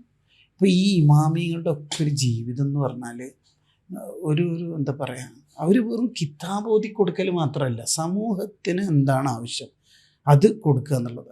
അപ്പോൾ തന്നെ അവർക്ക് ഈസാറായിരുന്നു. താജുൽ ഉലമ പിന്നെ സ്വന്തമായിട്ട് ഒന്നും നിർമ്മിച്ചിട്ടില്ല, സ്വന്തത്തിന് വേണ്ടി ഒന്നും തങ്ങൾ ചെയ്തിട്ടില്ല. സുലൈമാൻ നബി അലൈഹി ഇസ്ലാമിൻ്റെ കാലം മുതൽ നമുക്കത് കാണാൻ പറ്റും. ലോകം അടക്കി ഭരിച്ച രാജാവായിട്ടും ഡെയിലി 600 ആടുകൾ ഇറക്കും അത്ര, എല്ലാം പാവങ്ങൾക്ക്. മഹാനായ സുലൈമാൻ നബി അലൈഹി ഇസ്ലാം രാത്രി കഴിക്കുന്ന ഇത് ഒരു ഉണക്ക റൊട്ടി, ഈസാറിൻ്റെ ഒരു ഉദാഹരണമായിരുന്നു തങ്ങൾക്ക് ഏറ്റവും ഇഷ്ടം എന്തെന്ന് ചോദിച്ചാൽ സ്വതക്കയും ഖുർആനും ഒത്തുന്നായിരിക്കും പറയാൻ പറ്റുക. ഏറ്റവും ഇഷ്ടപ്പെട്ടൊരു കാര്യമാണ്. മനുഷ്യരെ അറിയാം, സമൂഹത്തെ തിരിച്ചറിയാം, അവർക്ക് വേണ്ടത് ചെയ്തു കൊടുക്കുക. ഇതാണല്ലോ സമസ്ത കേരള ജമിയത്തുൽ ഉലമ ചെയ്തത്. അതിൻ്റെ നേതൃത്വത്തിൽ മുൻനിരയിലുണ്ടായിരുന്നത് താജുൽ ഉലമ തന്നെയാണ്. എനിക്ക് തോന്നുന്നു 956 മുതൽ താജുൽ ഉലമ കേന്ദ്ര മുഷാവറലുണ്ട്. അതുപോലെ വിദ്യാഭ്യാസ ബോർഡിൻ്റെ തലപ്പത്തുണ്ട്. അതുപോലെ തബ്ലീഗ് ജമാഅത്ത്, അങ്ങനെ തുടങ്ങി പ്രത്യേകം സമസ്ത പഠിക്കാൻ ഏൽപ്പിച്ച ടീമുകളിലെല്ലാം താജുൽ ഉലമയുടെ സാന്നിധ്യം കാണാൻ കഴിയും. അതൊന്നും ബർക്കത്തിനും അല്ലല്ലോ. താജുൽ ഉലമയുടെ അറിവിൻ്റെ ഒരു ആഴം മനസ്സിലാക്കുന്ന സമയത്ത് ഈ സമൂഹത്തിൻ്റെ ഒരു ബാലൻസ്, ഉലമാഇൻ്റെ ഇടപെടൽ വളരെ പ്രധാനമായിരുന്നു. ശരിക്കും ഉലമാ എവിടെ ഉണ്ടായിരുന്നു അവിടെ ഒന്നും പ്രശ്നങ്ങൾ ഉണ്ടായിരുന്നില്ല. സമൂഹങ്ങൾക്കിടയിൽ, വ്യത്യസ്ത മതങ്ങൾക്കിടയിൽ, അതേപോലെ വ്യത്യസ്ത ചിന്താഗതിക്കാർക്കിടയിൽ സംഘടനം എന്നത് ഉലമാ ഉള്ള ഇടങ്ങളിലൊന്നും ഉണ്ടായിരുന്നു. ഉലമാ നേതൃത്വമായിടത്ത് വൈകാരികത ഉണ്ടാവില്ല, അവിടെ വിവേകമാണ് ഉണ്ടാവുക. കൃത്യമായി ഇസ്ലാം എന്താണെന്ന് അവർ കാണിച്ചു കൊടുക്കും. താജുൽ ഉലമയുടെ ജീവിതത്തിൽ അത് നന്നായി പ്രതിഫലിച്ചത് അനുഭവിച്ചവരാണ് കേരളവും അതേപോലെ തന്നെ കർണാടകയും. ഒരു ഘട്ടത്തിൽ അവിടുത്തെ ചരിത്രം പറയുന്നുണ്ട്, അവിടുന്ന് കുവൈത്തിലാണുള്ളത്. മംഗലാപുരം ഭാഗത്ത് ചെറിയ അസ്വാരസ്യങ്ങളുണ്ടായി, മതങ്ങൾ തമ്മിലുള്ള അസ്വാരസ്യങ്ങളുണ്ടായി. അവിടുന്ന് യാത്ര അവിടെ അവസാനിപ്പിക്കുകയാണ്. കുവൈത്തിലേക്ക് പോയ കാര്യങ്ങളൊക്കെ അവിടെ മാറ്റിവെച്ച് അവിടുന്ന് അടുത്ത ഫ്ലൈറ്റിന് മംഗലാപുരത്ത് വരുന്നു, സംസാരിക്കുന്നു, വിഷയം പരിഹരിക്കുന്നു. അവിടുത്തെ കേൾക്കാൻ അവർ സന്നദ്ധമായിരുന്നു. അവരുടെ ജീവിതത്തെക്കുറിച്ച് അവർക്കറിയാം. അപ്പോൾ അവിടെ ഒരു പ്രശ്നം ഇല്ലാതെയാക്കാൻ വേണ്ടി എല്ലാ പരിപാടിയും അവസാനിപ്പിച്ച് മംഗലാപുരത്ത് വന്ന് ഇടപെടുന്ന താജുൽ ഉലമയെ നമ്മൾ കാണും. അതുപോലെ ഹിന്ദുക്കളുടെ ഇടയിൽ താജുൽ ഉലമ ഉള്ളാളത്തെ ഗുരുക്കൾ, അതെ, മറ്റു മതസ്ഥർക്കിടയിൽ പോലും അംഗീകാരം അവിടത്തേക്കുണ്ട്. എന്ന് പറഞ്ഞാൽ ലോകത്തെ ഏറ്റവും ശ്രേഷ്ഠമായൊരു കാര്യം എന്ന് ഖുർആൻ പരിചയപ്പെടുത്തിയത് ഈ മസ്ലഹത്താണല്ലോ. ലാ ഖൈറ ഫീ കസീരിൻ മിൻ നജ്വാഹും എന്ന ആയത്തിലുണ്ടല്ലോ. പ്രശ്നങ്ങൾ പരിഹരിക്കുക, മസ്ലഹത്ത് നടത്തുക, പാവങ്ങളെ സഹായിക്കുക, ദർസ് നടത്തുക, ഇൽമിനെ പ്രചരിപ്പിക്കുക, അത്തരം സ്ഥാപനങ്ങൾ നിർമ്മിക്കുക. ഈ കർണാടകയിൽ നമുക്ക് എവിടെ പോയാലും താജുൽ ഉലമ സുന്നി സെൻറ്റർ കാണാൻ പറ്റും. അങ്ങ് കുറച്ചുകൂടി അറിയും അത് അല്ലേ. എല്ലായിടത്തും ഉണ്ടാവും താജുൽ ഉലമ സുന്നി സെൻറ്റർ, താജുൽ ഉലമ മദ്രസക്ക് പേര്, പിന്നെ നമ്മുടെ ഓഫീസ് സംവിധാനങ്ങൾക്ക് പേര്, പള്ളിക്ക്, എന്തിനും ഒരു താജുൽ ഉലമ റിലേറ്റ് ചെയ്തിട്ടുള്ള കാര്യങ്ങളായിരിക്കും. അത് വെറുതെ പേരല്ല കേട്ടോ, ഒരു ബർക്കത്ത് എന്നതിലപ്പുറത്ത് ആ നാട്ടുകാരോട് ചോദിച്ചാൽ നമ്മൾ അവിടെ നിന്ന് 100 കണക്കിന് മഹല്ലുകാർ ഖാദിയായി അംഗീകരിച്ച ആ നാട്ടുകാർ പറയുന്ന ഒരു കാര്യം എന്ന് പറയുന്നത് അവരുടെ പ്രശ്നപരിഹാര കേന്ദ്രമാണ്. ഈ പള്ളി എടുക്കാൻ, ഈ മദ്രസ എടുക്കാൻ തങ്ങളാണ് ആദ്യം ഫണ്ട് തരുന്നത്. കാരണം ഉമ്മത്തിന് എന്താണോ ആവശ്യം അത്. അങ്ങനെ മുഴുവനും ഉറക്കൊഴിഞ്ഞ് കഷ്ടപ്പെട്ട് അധ്വാനിച്ച് മെനക്കെട്ട് പണിയെടുക്കുമ്പോഴും അരമനയിലേക്ക് വന്നാൽ, രാത്രിയിലേക്ക് വന്നാൽ പിന്നെ അള്ളാഹുവിനോട് കരയൽ പരിപാടിയാണ് പിന്നെ നടന്നുകൊണ്ടിരിക്കുന്നത്. എത്ര മസ്ലഹത്തുകളാണ് ആ ഒരു പുസ്തകത്തിൽ തന്നെ പറയുന്നത്. പലരുടെയും അനുഭവത്തിൽ ഒരുപാട് തരം മസ്ലഹത്തുകൾ, മഹല്ലുകൾക്കിടയിലുള്ള വിഷയങ്ങൾ, അതുപോലെ ആ വ്യക്തികൾക്കിടയിലുള്ള വിഷയങ്ങൾ, അതിന് 2 തരം പരിഹാരങ്ങൾ വരുന്നു എന്നുള്ളതാണ്. താജുൽ ഉലമയുടെ ആത്മീയ ടച്ച് അതൊരു അനുഭവമാണല്ലോ. ലോ അഖ്സമ അലല്ലാഹി ലാ ബർറ എന്ന് പറയുന്നത് തെളിഞ്ഞു കണ്ട ഒരുപാട് സന്ദർഭങ്ങൾ താജുൽ ഉലമയുടെ ജീവിതത്തിൽ. പേരോട് ഉസ്താദ് പറയുന്നുണ്ട്, ഉസ്താദ് ഒരു വീട്ടിൽ ഭക്ഷണം കഴിക്കാൻ പോകുന്ന താജുൽ ഉലമയുണ്ട്. അവിടെയുള്ള 2 ഭാര്യ ഭർത്താക്കന്മാർക്കിടയിൽ, കുടുംബമല്ല അവരുടെ മക്കൾക്കിടയിൽ ഒരു ചെറിയ അസ്വാരസ്യമുണ്ട്, കുറച്ച് കാലമായി എന്ന് പറഞ്ഞപ്പോൾ താജുൽ ഉലമയോട് പറഞ്ഞപ്പോൾ അതിന്ന് തീരും എന്ന് പറഞ്ഞു. പിന്നെ താജുൽ ഉലമ പോയി പേരോട് ഉസ്താദ് ആ വിഷയത്തിൽ സംസാരിക്കുന്നു. അന്ന് രാത്രി അത് മസ്ലഹത്താവുന്നു. അപ്പോൾ ഒരേ സമയം അതിൻ്റെ ഇടപെടൽ രീതികൾ എല്ലാം 2 തരത്തിലും, ആത്മീയമായിട്ടും അതേപോലെ തന്നെ അതിൻ്റെ ആ വിഷയം പഠിച്ചുകൊണ്ടുള്ള ഇടപെടലും എല്ലാം നടത്തുന്നു. അതനുഭവിച്ച് കുറേ ആളുകൾ ഇന്നും ജീവിച്ചിരിക്കുന്നു. മദ്ഹുകളോട് തങ്ങൾക്ക് ഭയങ്കര ഇഷ്ടമാണ്. മദ്ഹ് ഖസീദത്തുൽ ബുർദ അത് എന്നെ ചൊല്ലിപ്പിക്കും തങ്ങളിങ്ങനെ ദീർഘമായിട്ടും കുറേ നേരം അവസാന സമയം വരെ അത് കേട്ടിരിക്കും. ബുർദനോട് ഭയങ്കര ഇഷ്ടമാണ് സംഭവം. ഈ ബുർദനെ മനസ്സറിഞ്ഞ് സ്നേഹിച്ചവരാരും തോറ്റുപോകാറില്ലല്ലോ. അല്ലെങ്കിലും ഈ ബുർദൻ്റെ ബേക്കിൽ ഖിദ്മത്തെടുക്കാനായിരിക്കുമല്ലോ വലിയ കിബാർ ഉലമാ ഷറഹുകളൊക്കെ എഴുതിയിട്ടുണ്ടാവും. എനിക്ക് ഓർമ്മയിൽ നമ്മളെ SSF മുൻ സംസ്ഥാന പ്രസിഡന്റ് വെള്ളിലെ ഉസ്താദിനെ ഒരാൾ പറയുന്നുണ്ട്, അബുദാബിയിൽ എപ്പം വന്നാലും ബുർദ മുഴുവനും ചൊല്ലാതെ വെള്ളിയുടെ ഉസ്താദ് ഉറങ്ങാറില്ല. ഈ ദീനി ഖിദ്മത്തുകളൊക്കെ പ്രസ്ഥാനത്തിന് വേണ്ടി, വിശേഷിച്ച് റിസാലയ്ക്ക് വേണ്ടി, SSF വേണ്ടി ചെയ്ത ഒരാളുടെ ഒരു ജീവിതത്തിൻ്റെ ഉള്ളറകളിലേക്ക് പോകുമ്പോൾ ബുർദ മുഴുവനായിട്ട് ചൊല്ലാതെ വെള്ളിലെ ഉസ്താദ് ഉറങ്ങാറില്ല. ജന്നത്തുൽ ബഖയിൽ കിടക്കുകയാണല്ലോ, വെറുതെ കിട്ടുന്നതായിരിക്കുമല്ലോ അല്ലേ. അത് തന്നെ താജുൽ ഉലമ എല്ലാവരോടും നിർദ്ദേശിക്കുന്നതും സ്വലാത്താണല്ലോ. എല്ലാത്തിനും പരിഹാരം. പേരോട് ഉസ്താദിനെ ഭയങ്കര ഇഷ്ടമാണ്. പേരോട് ഉസ്താദിൻ്റെ അത് ഫുള്ളായിട്ട് കേൾക്കുക. പേരോട് ഉസ്താദിന് അതുകൊണ്ടാണ് നമ്മൾ വളരെ പ്രശസ്തമായതാണല്ലോ. പേരോട് ഉസ്താദ് വന്നുകൊണ്ടിരിക്കുമ്പം പേരോടാണ് വരുന്നത്, തക്ബീർ എല്ലാം വേണ്ടി സദസ്സിനോട് പറയുന്നത്. പേരോട് ഉസ്താദിൻ്റെ ഒരു പ്രത്യേകത എന്ന് പറയുന്നത് അക്കാലത്തുള്ള എല്ലാ വലിയ ആലിമീങ്ങളുടെയും പൊരുത്തം വാങ്ങി എന്നുള്ളതാണ്. താജുൽ ഉലമയുടെ, നൂറുൽ ഉസ്താദിൻ്റെ, മഞ്ചേശ്വരം സംവാദത്തിനൊക്കെ പോകുമ്പോൾ MA ഉസ്താദിനെയാണല്ലോ പിന്നെ എല്ലാം ഏൽപ്പിച്ചിട്ട് പോകണത്. അവിടെ എല്ലാ ബർക്കത്തും കൊടുക്കുന്ന അവിടെ നിന്നാണല്ലോ. ചിത്താരി ഉസ്താദ് പേരോട് ഉസ്താദിൻ്റെ വേല വെക്കാൻ വേണ്ടി പറയും. ഇപ്പോൾ നമ്മളോട് തന്നെ മർക്കസിൽ നിന്ന് നമ്മുടെ ക്ലാസ് ഉസ്താദ് ചെറുഷോൽ ഉസ്താദാണ് ലാസ്റ്റ് നൽകിയ വസിയത്ത്. നമ്മൾ പിരിയുന്ന ലാസ്റ്റ് ഘട്ടമുണ്ടാവില്ല, 2 കാര്യമാണ് പറഞ്ഞു. ഒന്ന്, ഗസാലി ഇമാം റഹിമഹുള്ളയുടെ മിൻഹാജുൽ ആബിദീൻ മുത്താല ചെയ്യണം ഇടയ്ക്കിടെ, പേരോട് ഉസ്താദിൻ്റെ വാളുകൾ കേൾക്കണം എന്ന്. പേരോട് ഉസ്താദിൻ്റെ ഒരു ബർക്കത്ത് എന്ന് പറഞ്ഞാൽ സതീർത്തരും ഉസ്താദുമാരും, അത് പുല്ലൂക്കർ ഉസ്താദ്, അതൊക്കെ വേറൊരു ലെവല് വരാനുണ്ട്. അങ്ങനെ പൊരുത്തം വാങ്ങിയ ഒരാളാണ് പേരോട് ഉസ്താദ്. കഴിഞ്ഞ വർഷം ഒരാൾ അനുഭവം പറയുന്നുണ്ട്. വീട്ടിൽ സിനിമ കാസറ്റുകൾ നിറഞ്ഞ വീട്, പേരോട് ഉസ്താദിൻ്റെ ഒരു പ്രസംഗം കേട്ട് പിന്നീട് പേരോട് ഉസ്താദിൻ്റെ CD നിറഞ്ഞ അനുഭവം. ഇങ്ങനെ എത്ര മനുഷ്യരാണ്. ഇതോ ഈ പറഞ്ഞ താജുൽ ഉലമയുടെ ഒരു പൊരുത്തവും അതിൻ്റെ ഒരു മോട്ടിവേഷൻ, അത് എല്ലായിടത്തും. ഒരു സ്ഥാപനത്തിൽ ഉസ്താദ് പ്രോഗ്രാമിന് പോയിട്ട് പിരിവാണ്, അവിടെ സ്ഥാപനത്തിൻ്റെ ഒരു മുന്നോട്ട് പോക്കിന് ആവശ്യമായ, ബിൽഡിങ്ങിന് ആവശ്യമായ കളക്ഷൻ അവരുടെ ഉദ്ദേശമാണ്. താജുൽ ഉലമയോട് എങ്ങനെയാണിത് പറയുക? ദ്വാരന്നിട്ട് തങ്ങൾ പോയാൽ വന്ന ആൾക്കാർ പോകും. അപ്പോൾ താജുൽ ഉലമ ഇത് നടത്തണമല്ലോ, ദീനീ ഖിദ്മത്തിന് വേണ്ടി എത്ര സമയം ഇവിടെ ഇരിക്കേണ്ടി വന്നാലും ഞാൻ ഇരിക്കാൻ സന്നദ്ധമാണ് എന്നൊരു പ്രഖ്യാപനത്തോടു കൂടി അവിടുത്തെ ആ സംഘാടകരുടെ മനസ്സ് നിറഞ്ഞു. എല്ലാം കഴിഞ്ഞിട്ട് ദുആ ചെയ്യാൻ വേണ്ടി താജുൽ ഉലമ സന്നദ്ധമാണ്. അതൊരു പ്രോത്സാഹനം കൂടിയാണ്. ഏത് പാവങ്ങൾക്കും എപ്പോഴും സമീപിക്കാൻ പറ്റും. പണക്കാരനാണ് എന്നതുകൊണ്ട് താജുൽ ഉലമ പ്രത്യേകിച്ച് അടുപ്പിക്കൽ പരിപാടിയുമില്ല, പാവപ്പെട്ടവനാണ് എന്നതുകൊണ്ട് അകറ്റി നിർത്തുന്ന പരിപാടിയൊന്നുമില്ല. ഫ്രീ ആണോ, തങ്ങളോട് എപ്പം വേണമെങ്കിലും സംസാരിക്കാം. ഔറാദുകളിലാണെങ്കിൽ ഒന്ന് വെയിറ്റ് ചെയ്യണം, അത്രയേ ഉള്ളൂ. ഈ സുൽത്താനുൽ ഉലമ, ഇപ്പോൾ നേരത്തെ പേരോട് ഉസ്താദിൻ്റെ വിഷയം പറഞ്ഞല്ലോ, ഇതേപോലെ സുൽത്താനുൽ ഉലമൻ്റെ വിഷയത്തിലും തങ്ങൾക്ക് വല്ലാതെ സ്നേഹവും ആദരവും ഉണ്ടായി. സുൽത്താനുലമ ഏറ്റവും കൂടുതൽ പ്രതിസന്ധി നേരിട്ടൊരു ഘട്ടമുണ്ട്. ആ ഘട്ടത്തിൽ നിന്ന് ഉസ്താദ് രക്ഷപ്പെടുന്നു. ആ സമയത്ത് ഉസ്താദിൻ്റെ പ്രസംഗം ഞാൻ കേട്ടതാണ്. അന്ന് താജുലുലമ പറഞ്ഞത്, ആ വിവരം കേട്ട ഉടനെ ഞാൻ ശുക്രിൻ്റെ സുജൂദ് ചെയ്തു. അത് സുൽത്താനുലമൻ്റെ പ്രസംഗം. ഞാൻ ഒരു സമ്മേളനത്തിൽ ഇങ്ങനെ പങ്കെടുത്ത സമയത്ത് താജുലുലമ പ്രസംഗിച്ചുകൊണ്ടിരിക്കുകയാണ്. അപ്പോൾ ഒരു കാറ് വന്നു, വലിയ വണ്ടിയാണ്. അപ്പോൾ അതാരാടാ, എ പി ആണോ എന്ന് ചോദിക്കും. എ പി ആണെങ്കിൽ തക്ബീർ അല്ലല്ലോ. അപ്പോൾ ഉസ്താദാണ് ഇന്ന് ഇറങ്ങുന്നത്. അപ്പോൾ താജുലുലമ തക്ബീർ ഏൽപ്പിച്ചു ഉസ്താദ് വരുമ്പോൾ. നമ്മളെ ആ സന്തോഷം പറഞ്ഞറിയിക്കാൻ കഴിയാത്ത സാധനം.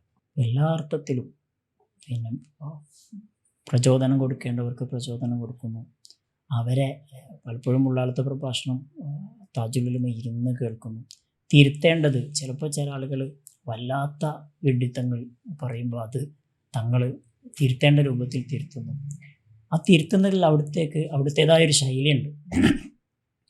ഉള്ള ഈ പിന്നെ കർണാടക ഭാഗത്തിലൊരു വ്യാജ ത്വരീഖത്ത് രംഗപ്രവേശനം ചെയ്യുന്നു. അവിടെ താജുലുലമക്കൊരു സംസാരത്തിനുള്ള അവസരം ലഭിക്കുന്ന സമയത്ത് അവിടുന്ന് വളരെ ശക്തമായി നിശിതമായി ആ പിന്നെ ത്വരീഖത്തിനെ വിമർശിക്കുന്നു. അവിടെയുള്ള ആളുകളൊക്കെ അതിൽ നിന്ന് മടങ്ങുന്നു. അത് ഉലമാൻ്റെ ഒരു രീതി തന്നെയായിരുന്നല്ലോ. പക്ഷേ അവിടെയുള്ള ഖത്തീബ് ഈ ഷെയ്ഖിൻ്റെ ആളായിരുന്നു. അപ്പോൾ അദ്ദേഹം പിൻവാങ്ങാൻ തയ്യാറല്ല. അദ്ദേഹം താജുലുലമയുടെ അടുക്കൽ വന്നിട്ട് സംസാരിച്ചു. താജുലുലമ അദ്ദേഹത്തോട് സംസാരിച്ചു. അതിൻ്റെ ഇടയിൽ അദ്ദേഹം സംസാരിക്കുന്ന സമയത്ത് പറഞ്ഞു, ഈ മൗലിദ് കിതാബ് ഞങ്ങൾ ആളെ എഴുതിയതാണ്. താജുലുലമ അദ്ദേഹത്തോടൊന്നും പറയാതെ തിരിച്ചു പോന്നു. സംസാരം കൂടുതൽ ദീർഘിപ്പിക്കാതെ പോന്നു. ശിഷ്യന്മാർ ചോദിച്ചു, എന്താണ് താജുലുലമ അന്ന് അദ്ദേഹത്തിനൊന്നും മറുപടി പറയാതിരുന്നത്? തങ്ങൾ പറഞ്ഞൊരു മറുപടി വളരെ പ്രസക്തമാണ്. ജാഹിലുകളോട് സംസാരിച്ചിട്ട് കാര്യമില്ല. ഫായിറുൽ അനിൽ ജാഹിലീൻ എന്നതിൻ്റെ ആശയം അവിടുന്ന് പറയാം. എനിക്കറിയാം ആ മൗലിദ് കിതാബ്, അതിൻ്റെ വരികൾ എനിക്കറിയാം, അതാരാണ് എഴുതിയത് എന്ന് എനിക്കറിയാം, അദ്ദേഹം പറഞ്ഞ വ്യക്തിയല്ല മൗലിദ് എഴുതിയത് എന്ന് എനിക്കറിയാം. പക്ഷെ അദ്ദേഹത്തോട് സംസാരിച്ചിട്ട് കാര്യമില്ല. അങ്ങനെയുള്ള ആളുകളുടെ സംസാരം കേൾക്കാതിരിക്കുക, അവരിൽ നിന്ന് മുഖം തിരിഞ്ഞ് കളയുക, അതാണ് വേണ്ടത് എന്ന് താജുലുലമ അവരെ പഠിപ്പിക്കുകയാണ് ചെയ്യുന്നത്. അദ്ദേഹത്തിന് അദ്ദേഹത്തിൻ്റെതായ ലക്ഷ്യം ഉണ്ടാവും. ചിലപ്പോൾ അദ്ദേഹം ആ രൂപത്തിലായതിന് പല കാരണങ്ങളുണ്ടാവും. നമ്മളവിടെ അദ്ദേഹത്തോട് സംസാരിച്ച് തർക്കിച്ച് അവരുടെ ലക്ഷ്യം എന്താണെന്ന് ബോധ്യപ്പെട്ട് കഴിഞ്ഞാൽ പിന്നെ നമ്മൾ അതിൽ നിന്ന് തിരിഞ്ഞ് നമ്മുടെ ലോകത്തേക്ക് പോവുക, ഇതാണ് വേണ്ടത് എന്ന് താജുലുലമ അവിടെ വളരെ വ്യക്തമായി പഠിപ്പിക്കുന്നുണ്ട്. താജുലുലമയുടെ കുടുംബസ്നേഹം കൂടി പറയണം തോന്നുന്നു. കുടുംബത്തിൻ്റെ എല്ലാ അംഗങ്ങളുടെയും വീടുകളിൽ കയറി അവർക്ക് വേണ്ട സാധനങ്ങളൊക്കെ എത്തിച്ചു കൊടുത്ത്, നമുക്കിത് നമ്മുടെ എല്ലാ ഉസ്താദുമാരിലും അവർക്കെല്ലാം സാധ്യമായി. അതാണ് ഏറ്റവും സുൽത്താനുലമയുടെയും താജുലുലമയുടെ സമയത്തിലെ ബർക്കത്ത്. അവർക്ക് ദർസ് നടത്താൻ പറ്റുന്നുണ്ട്, സംഘടനാ പ്രവർത്തനം കഴിയുന്നുണ്ട്, കുടുംബത്തിന് നോക്കാൻ പറ്റുന്നുണ്ട്. ഈ മിൻ ഹുസ്നി ഇസ്ലാമിൽ മർഇ തർക്കുഹു മാ ലാ യഅ്നിഹി ആയതിൻ്റെ ഒരു ബർക്കത്തും കൂടിയാണ്. മായകനിയിൽ ഇടപെട്ടാൽ മായകനിയിൽ തന്നെ എൻഗേജ് ആവുമല്ലോ. മാലായകനി ആകുമ്പോഴാണല്ലോ പ്രശ്നമാണ്. ഉത്തരവാദിത്തങ്ങളെല്ലാം നിർവഹിച്ചു. അപ്പോൾ ഇതെല്ലാം ഉണ്ടായ താജുലുലമ അവസാന നാളുകളുടെ പ്രഭാഷണങ്ങൾ മുഴുവനും നിങ്ങളെൻ്റെ കൽബിലെങ്കി ഈമാൻ സലാമത്തായി കിട്ടാൻ ഈമാനോടെ മരണപ്പെടണം ദുആ ചെയ്യാനാണ് എല്ലായിടത്തും. അത് ശരിക്കും തങ്ങൾ താജുലുലമ അത് പറയുമ്പോൾ കേൾക്കുന്ന ആളെ മനസ്സെന്തായിരിക്കും? നമുക്ക് ടെൻഷനാകും. കാരണം നമ്മളൊന്നുമല്ല. പക്ഷെ താജുലുലമ ആരാ? എന്നിട്ട് പോലും അവിടുത്തെ പ്രാർത്ഥന അതായിരുന്നു. വളരെ മൈന്യൂട്ടായ സംഗതികൾ ശ്രദ്ധിക്കുക. അത് നമ്മൾ പറഞ്ഞ പോലെ പറയുമ്പോഴൊക്കെ നമുക്ക് വളരെ ഓർമ്മ വരികയാണ്. താജുലുലമ ഒരു ഉറൂസിന് പെട്ടെന്നൊരു അത്യാവശ്യ കാര്യത്തിന് പോകേണ്ടി വന്നു. ഉറൂസിൻ്റെ സമയമാണ്.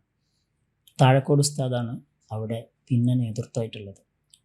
താഴക്കോട് ഉസ്താദിനോട് അവിടുന്ന് പറയുന്ന ഒരു സംഗതി, ഏൽപ്പിക്കുന്ന സമയത്ത് പറയുന്നത്, ഉറൂസിന് വരുന്ന മനുഷ്യർ ആരൊക്കെയാണെന്ന് നിങ്ങൾക്കറിയാലോ. ഞാൻ ആശയാണ് പറയുന്നത്. ഉറൂസിന് വരുന്നത് ആരൊക്കെയാണ്, ഏതൊക്കെ ടൈപ്പ് മനുഷ്യരാണ്, അവരൊക്കെ ഉൾക്കൊണ്ടുകൊണ്ടുള്ള സംസാരമാണ് നിങ്ങൾ സംസാരിക്കേണ്ടത്. അത് എന്ന് പറഞ്ഞാൽ നമ്മൾ മനസ്സിൽ വിചാരിക്കുന്ന കാര്യങ്ങൾ മുഴുവനും അത് പർവ്വതീകരിച്ച് പറയുക അല്ലെങ്കിൽ അതിര് കടന്ന് പറയുക, ഇതൊന്നുമല്ല. നമ്മുടെ മുമ്പിലുള്ള ഓഡിയൻസിനെ മുഴുവനും ഉൾക്കൊണ്ടുകൊണ്ട് സംസാരിക്കാൻ നമുക്ക് പറ്റണം എന്ന ഒരു ഉണർത്തൽ താജുലുലമ നടത്തുന്നുണ്ട്. എന്ന് പറഞ്ഞാൽ അവിടുത്തെ ഹറക്കാത്ത് സക്കനാത്ത് എല്ലാം ഈ നമുക്കെല്ലാവർക്കും മാതൃകയായിരുന്നു എന്നാണല്ലോ ഈ പറയുന്നതിൻ്റെ ഒക്കെ ഒരു താല്പര്യം. ഇനിയും നമ്മൾ കൂടുതൽ താജുൽ ഉലമയെ വായിക്കുക എന്ന് പറയുന്നത് സമസ്ത സെഞ്ചുറി കാലത്ത് നമ്മൾ ചെയ്യേണ്ട ഏറ്റവും വലിയ ഉത്തരവാദിത്വമാണ്. താജുൽ ഉലമയെ അനുഭവിച്ചവർ, താജുൽ ഉലമയുടെ പ്രഭാഷണം കേട്ടവർ, ഇനി ലഭ്യമായ പ്രഭാഷണം കേട്ടുകൊണ്ടും നമ്മുടെ പ്രസാദനാലയം പ്രസിദ്ധീകരിച്ച സ്മരണികൾ വായിച്ചും താജുൽ ഉലമയെ കൂടുതൽ പഠിച്ചാൽ തന്നെ നമ്മൾ വൈയക്തികമായി സാമൂഹികമായി അനുഭവിക്കുന്ന എല്ലാ വിഷമങ്ങളുടെയും പരിഹാരവും ഉത്തരവും താജുൽ ഉലമയിലുണ്ട് എന്നുള്ളത് കൊണ്ടുകൂടിയായിരിക്കും നമ്മുടെ ഉസ്താദുമാരും മുഴുവനും എന്തുണ്ടെങ്കിലും ഒന്ന് താജുൽ ഉലമയെ സിയാറത്ത് ചെയ്യുക, താജുൽ ഉലമയെ കാണുക എന്നുള്ളതാണല്ലോ ഉത്തരമായിട്ട് കാണുന്നത്. കൂടുതൽ വായിക്കാൻ ഈ സെഞ്ചുറി കാലം നമുക്ക് ഉപയോഗപ്പെടുത്താം. അവിടുത്തെ ബർക്കത്തുകൊണ്ട് നമ്മളെയൊക്കെ അല്ലാഹു സ്വാലിഹീങ്ങളിൽ ഉൾപ്പെടുത്തട്ടെ.